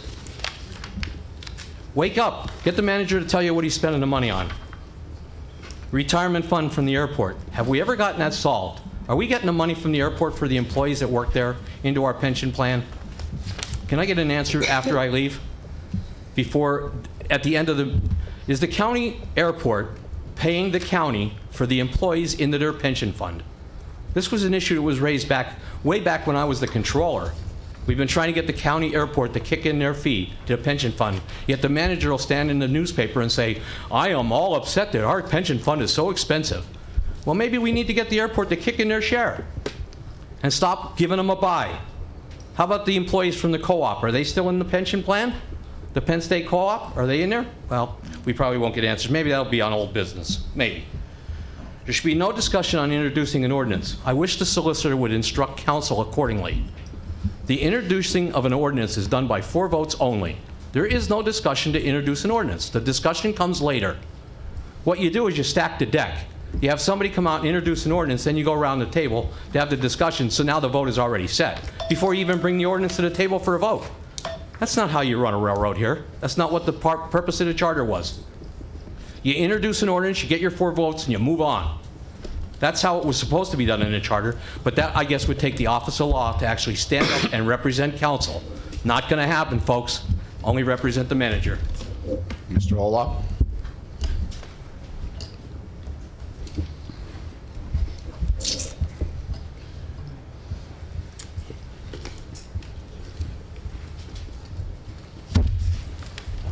If any of you folks ever decide you want to take an MBA course and find out that I'm the instructor, don't register. Don't waste your time. Don't waste my time. Don't waste your money, because you will have all flunked the first day. That's simple. Does anybody here know how to evaluate a lease versus buy decision? Raise your hands, please, if you have any courage at all. I'm not even looking. Never mind. By voting to buy something versus lease it, when the effective interest rate isn't really high, you got to consider a couple things. One, what's your cost of money? By making the buy decision versus lease, you've basically said that the cost of money for this county is 0. That you're running a surplus and you've got all the cash in the world. Point 2, you're saying technology will not change. Both are false, erroneous, stupid assumptions. To save a little bit of money, you got to consider there's a thing called the time value of money. Please go on Wikipedia tonight and look up what that means, please. Because you're going to have more of these. There are so many alternatives to the ADP thing, makes your head swim, but you'd fail to consider any of them. One of them would cost you $40,000. I want to know, put this on the open item list. Who's your lawyer representing you folks in the ADP discussions?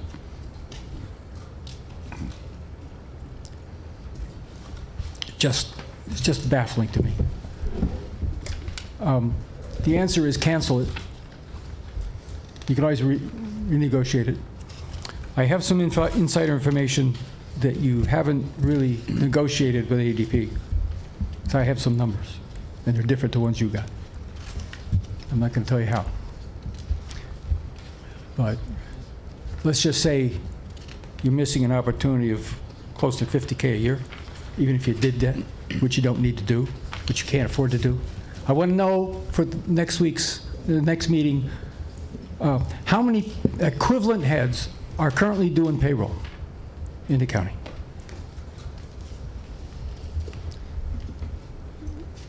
This is not rocket science. I want to know who's getting paid how much for this deal. Okay? Clearly there's something going on. Lastly, in that regard, I happen to know who's doing negotiation on their side. You folks don't have a chance against their negotiator. So if you want to negotiate anything and get a number down below where you started, you better get somebody from out of state. It's just deplorable. But again, we've got all the money in the world, and we're bound and determined to burn it all, regardless. Have a good one. Mr. McCabe.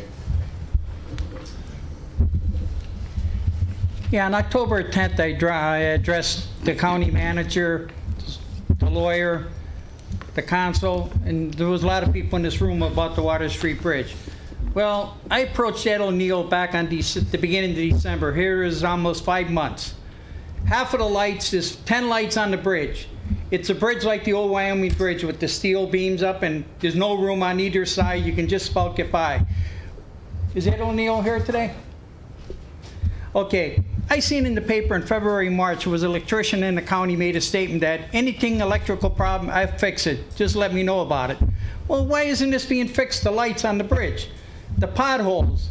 There was a guy a couple years ago, his name was Jack Rowan. He was a group leader or boss on the county road and bridge. I used to call him and say, Jack, up until today, there's all kinds of potholes on the bridge. You know what they do? It's a concrete bridge. You can't throw concrete or blacktop into a concrete bridge. It's going to pop right out. Right up there now, there's about 15 potholes open up. I mean, does the council, last week a guy got an award on the 10th for safety. Don't you just care about the public, an accident when half of the lights on the bridge not working? Who's supposed to address this problem? I called the county manager's office today at 1 o'clock. I didn't get an answer. I wasn't going to come today if he gave me a decent answer. We're working on it. But I mean, 5 months, come on. I think council, they know about it now for a whole month. I think they should have somebody look into it and get it taken care of. Thank you. Thank you. Mr. Gustitis.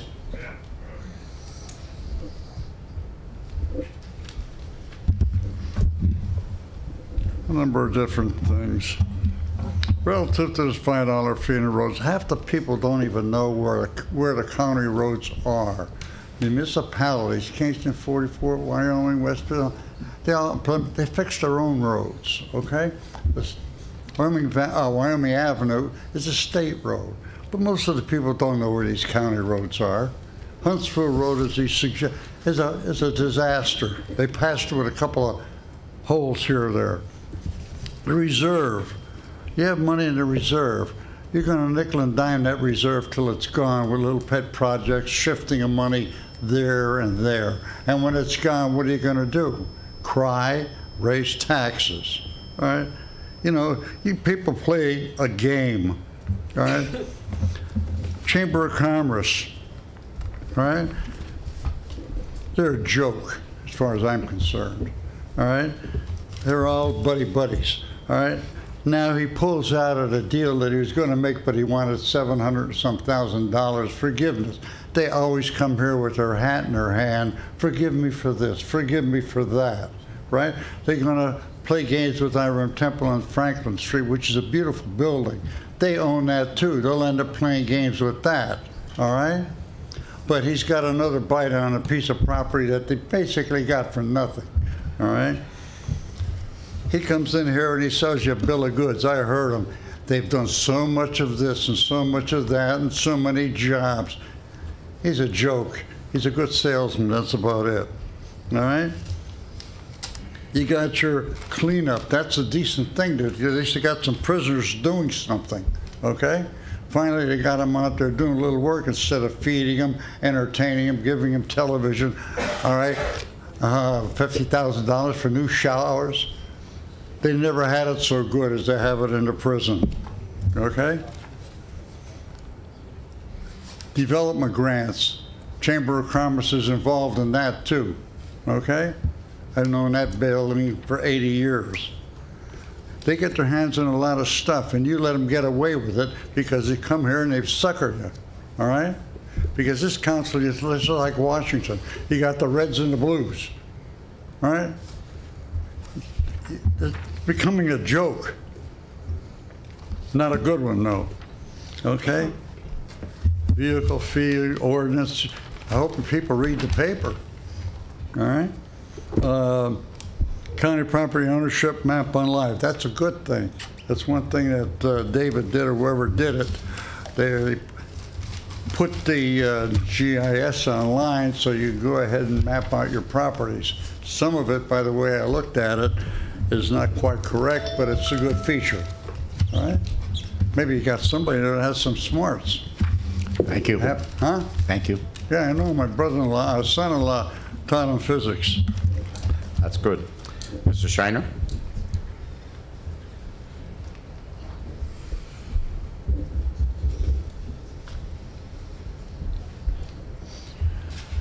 A lot of people in the county that I spoke with were in favor of the $5 vehicle fee to fix the roads and the bridges, until they realized that it wasn't going to fix Scott Street in Wilkes-Barre.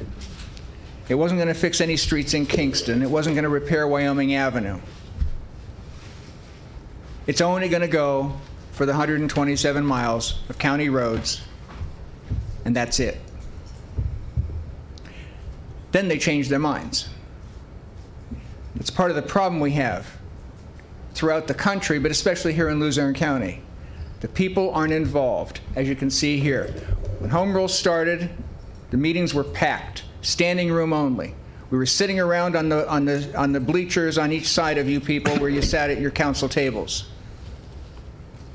Now, there's a handful of us that come on a regular basis. It's because the people don't know what's going on. They don't understand it all. But you're talking about now a $5 fee on our vehicles. Another $100,000 a year to do the payroll that's already done in-house. A couple $100,000 for electronic poll books. Within the next year or two, you're going to be looking for, what, about $2 million for new voting machines? $4 million, I think, is the $4 million, even better, thank you. Another $750,000 has to come from the general fund and be put into the retirement fund. But yet we keep giving raises and hiring more people. And 911 is going to need about $20 million to update their equipment in the next 2 years. I don't have to ask you where you think you're going to get it, because I already know the answer. From us.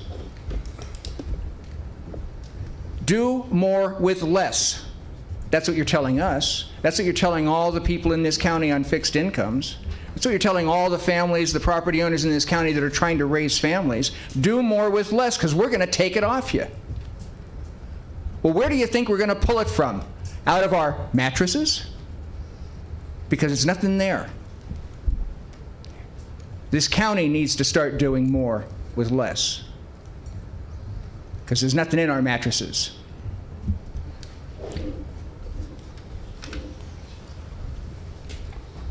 Anyone else?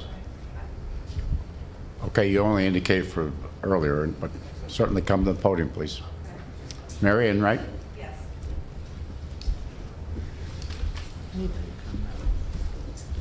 I was listening to everything that went on. My question is, Mr. Haas, you were saying we should take the opportunity to get this $1.4 million.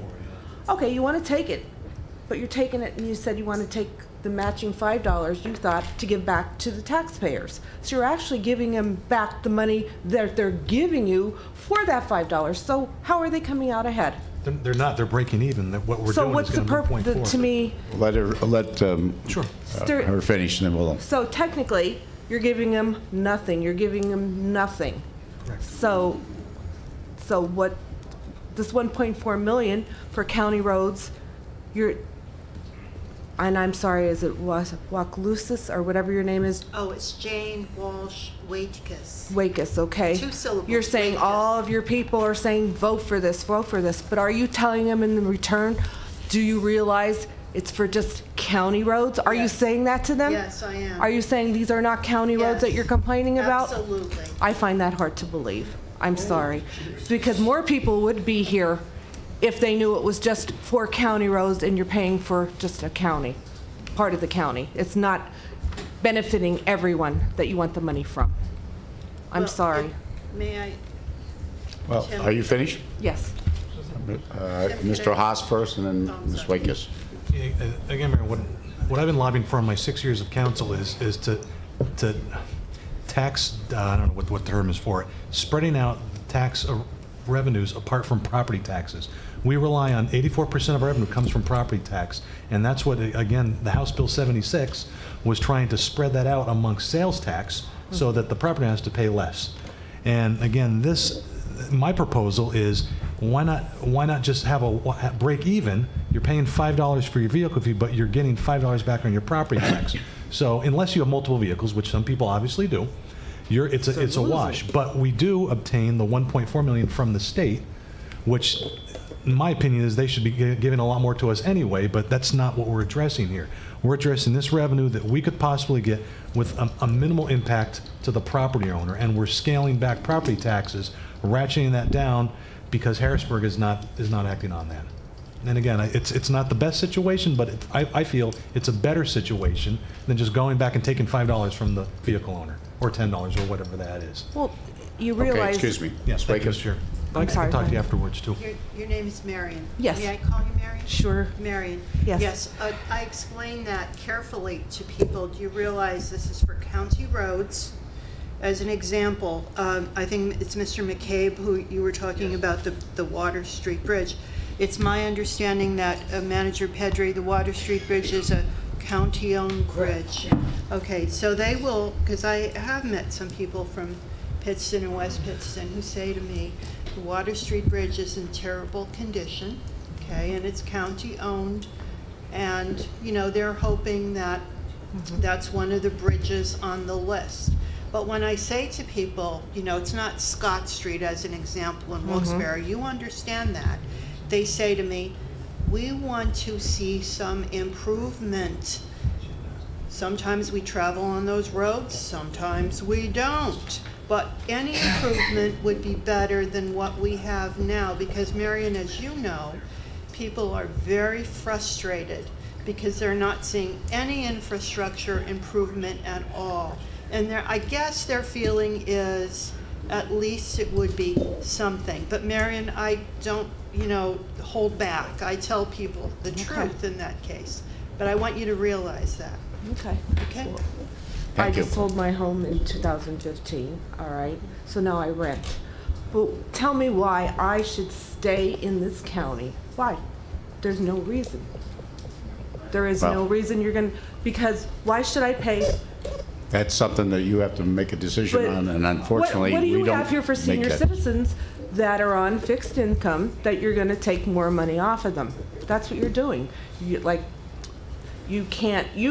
I like to see your budget. Like, you can't decide on the budgets here or how you're spending the money. How do you run your own home?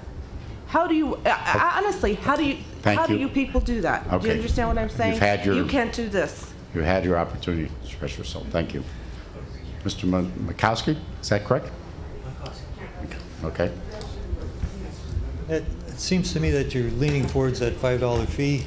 Speak up a little bit, please. It seems to me you're leaning towards passing that $5 fee, which I guess if I had to, I could live with $5, but for me it would be $35. I suggest that you put it on a licensed driver instead of per vehicle. That way you have 2 people driving in a household. Okay, you get $10 out of that household. Not that I'm going to be punished for having 7 vehicles, you know. Something like that you can consider, make it more fair for everybody. Thank you. Unfortunately, we have to live with the law that was passed by the state legislature and signed by the governor. We don't have the latitude to do something that you recommended, which is not a bad idea, but it's the law that we have to deal with. Anyone else? Yes. Yeah, is that just a comment on this stuff that you're voting on, or is this public? We already voted. Oh, okay. So you may come to the podium if you wish. Is the county interested in buying a home? I'd like to sell mine. I don't like this county. I paid thousands over an assessed value. You guys are well aware nothing's been done yet. I mean, you guys are taking extra money on one person. So what are you doing to all the other people? And you guys say you rely on taxpayers' money. You know, so, I mean, you're getting thousands extra that you're taking from people in all different cases. Somebody should look into that tax claim and the assessor's office. Fire them, hire new people. They're a waste. And as far as the roads, they're terrible. Every road you drive on, county, state, the state should step in. $5 fee, they raised our registration, what, 2 years ago? On some trucks I was paying $500 or $300 some dollars, it went up to $500. You know, our fuel, all that stuff. I mean, where's the state, you know? As far as that, I mean, I'd love to sell my home if you guys are interested in buying it, you know? I'm paying thousands extra on an assessed value from $40,000 to $308,000. I mean, it's terrible. You know, where am I going to go? I'm just going to be paying taxes my whole life? Because they're messing up. It's not my fault. But nobody wants to do nothing for me. Just leave me out in limbo. And I'm just one person. Think of all the people they're doing it to. And you know where our money is? It's floating across the ocean on a nice yacht. That's where they are, and they're laughing. So, I mean, the county manager said he'd help me. I mean, where'd he help me? He helped them to help me. You know? So, I'd like something done. I mean, basically go over there. They have these appeal hearings and everything. That's a joke. I mean, like my uncle said, he said if you can't beat them, maybe you have to join them. So maybe, you know, you guys hiring? I'll take a job. Cushy like that. I'm done. Thank you. Thank you. Anyone else from the public? Can I get an answer on my pension question, please? I will find that for you, Mr. Griffith, and get it to you. The chairman's sitting right there. Oh. Mr. Keller, for the pension. Which question? Is the airport kicking in the pension payment? Are they kicking in they pay for Is part? the airport employees' pension? That's why I say I would have to look at that and get the answer, but that's what I said. Mr. Urban, you had a question. Yeah, no, I just have some comments. I guess it's general comment time. I read the article in the paper about the pension fund, and you know, I think I hear this blame game all the time. Blame the commissioners. Blame the commissioners. You know, home rule's been in place now since 2012 in this county, and you know, the pension fund is going up. Number one, 10 people the last 2 times voted for 10% pay raises for the employees, and the manager negotiated those 10% pay raises. You don't think that those 10% pay raises are going to add additional costs to that pension fund? There's a cause and effect to everything you do here, and that's going to raise your pension funds in the long run. People are living longer. You know that. I looked at your asset allocation. I don't know why the heck you have 41% in bonds, but I'm not on a pension fund. I guess you didn't want to serve on it, so you put him on it. I guess that was for some other reason, but... No, it wasn't for some other reason, well, Mr. I surmise that. No, you put him on it, okay? He didn't have any experience in the fund. Who did you ask? Did you ask me? Did you ask anybody with any experience in the fund? No. Okay? So I think the asset allocation needs to be looked at seriously. 41% in bonds? I mean, you missed a lot last year. If 41% was sitting in bonds getting a couple percent, while the rest of the fund was rolling down the track at 15 to 18% if you have your money invested right. You know, and I think you ought to check with other counties. There are other counties down in, you know, Montgomery County, Berks County, or Butler County, or Bucks County, that have their money invested with larger companies such as Vanguard that are in funds, institutional funds, and funds that you could see that on average are getting 8 to 15%, some cases even more.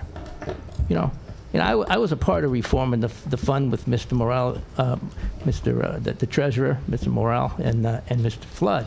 You know, and I think we did a good job at that. But you know, I haven't been on that pension fund board since I left the county commissioners. So for the last 7 years, it's in your hands. Don't be blaming the commissioners all the time. It's your responsibility to make sure the funds allocated and that the funds there grow to meet the expectations. And you know, again, you want to give managers $10,000 raises, and you don't think that that's going to impact on the pension fund in the future? You don't want to do much about the overtime at the prison? You know, who's taking the overtime? Is it really a round robin? Or is it the senior guys who are going out in the next 2 years taking the overtime for simply to raise their salary, because by raising their annual salary, they get a bigger pension? I mean, those things all got to be looked at, you know, and they need to be looked at by you 5 on the board. So I don't want to see anything in the paper that blame the commissioners, you know. There's 3 commissioners again that did reassessment and got beat up real bad. Tom Makowski, Marianne Petrillo, and myself. Without reassessment, you wouldn't be paying down your debt. The debt would probably be about $1 billion because none of you want to do it now. None of you want to do it, even though there was an ordinance in place, a resolution that we would do a reassessment and look at the value every 5 years. You don't want to do it. You're no different than the prior commissioners who didn't want to do it.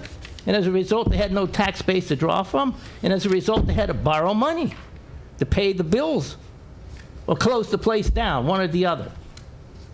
So blame the commissioners for everything. But take credit for paying down the debt. Bull. We have a motion to adjourn. Motion to adjourn, Mr. Chair. Mr. Haas, second. Second. Ms. Wakes, all in favor? Aye. Aye. We'll reconvene at 20 after 8.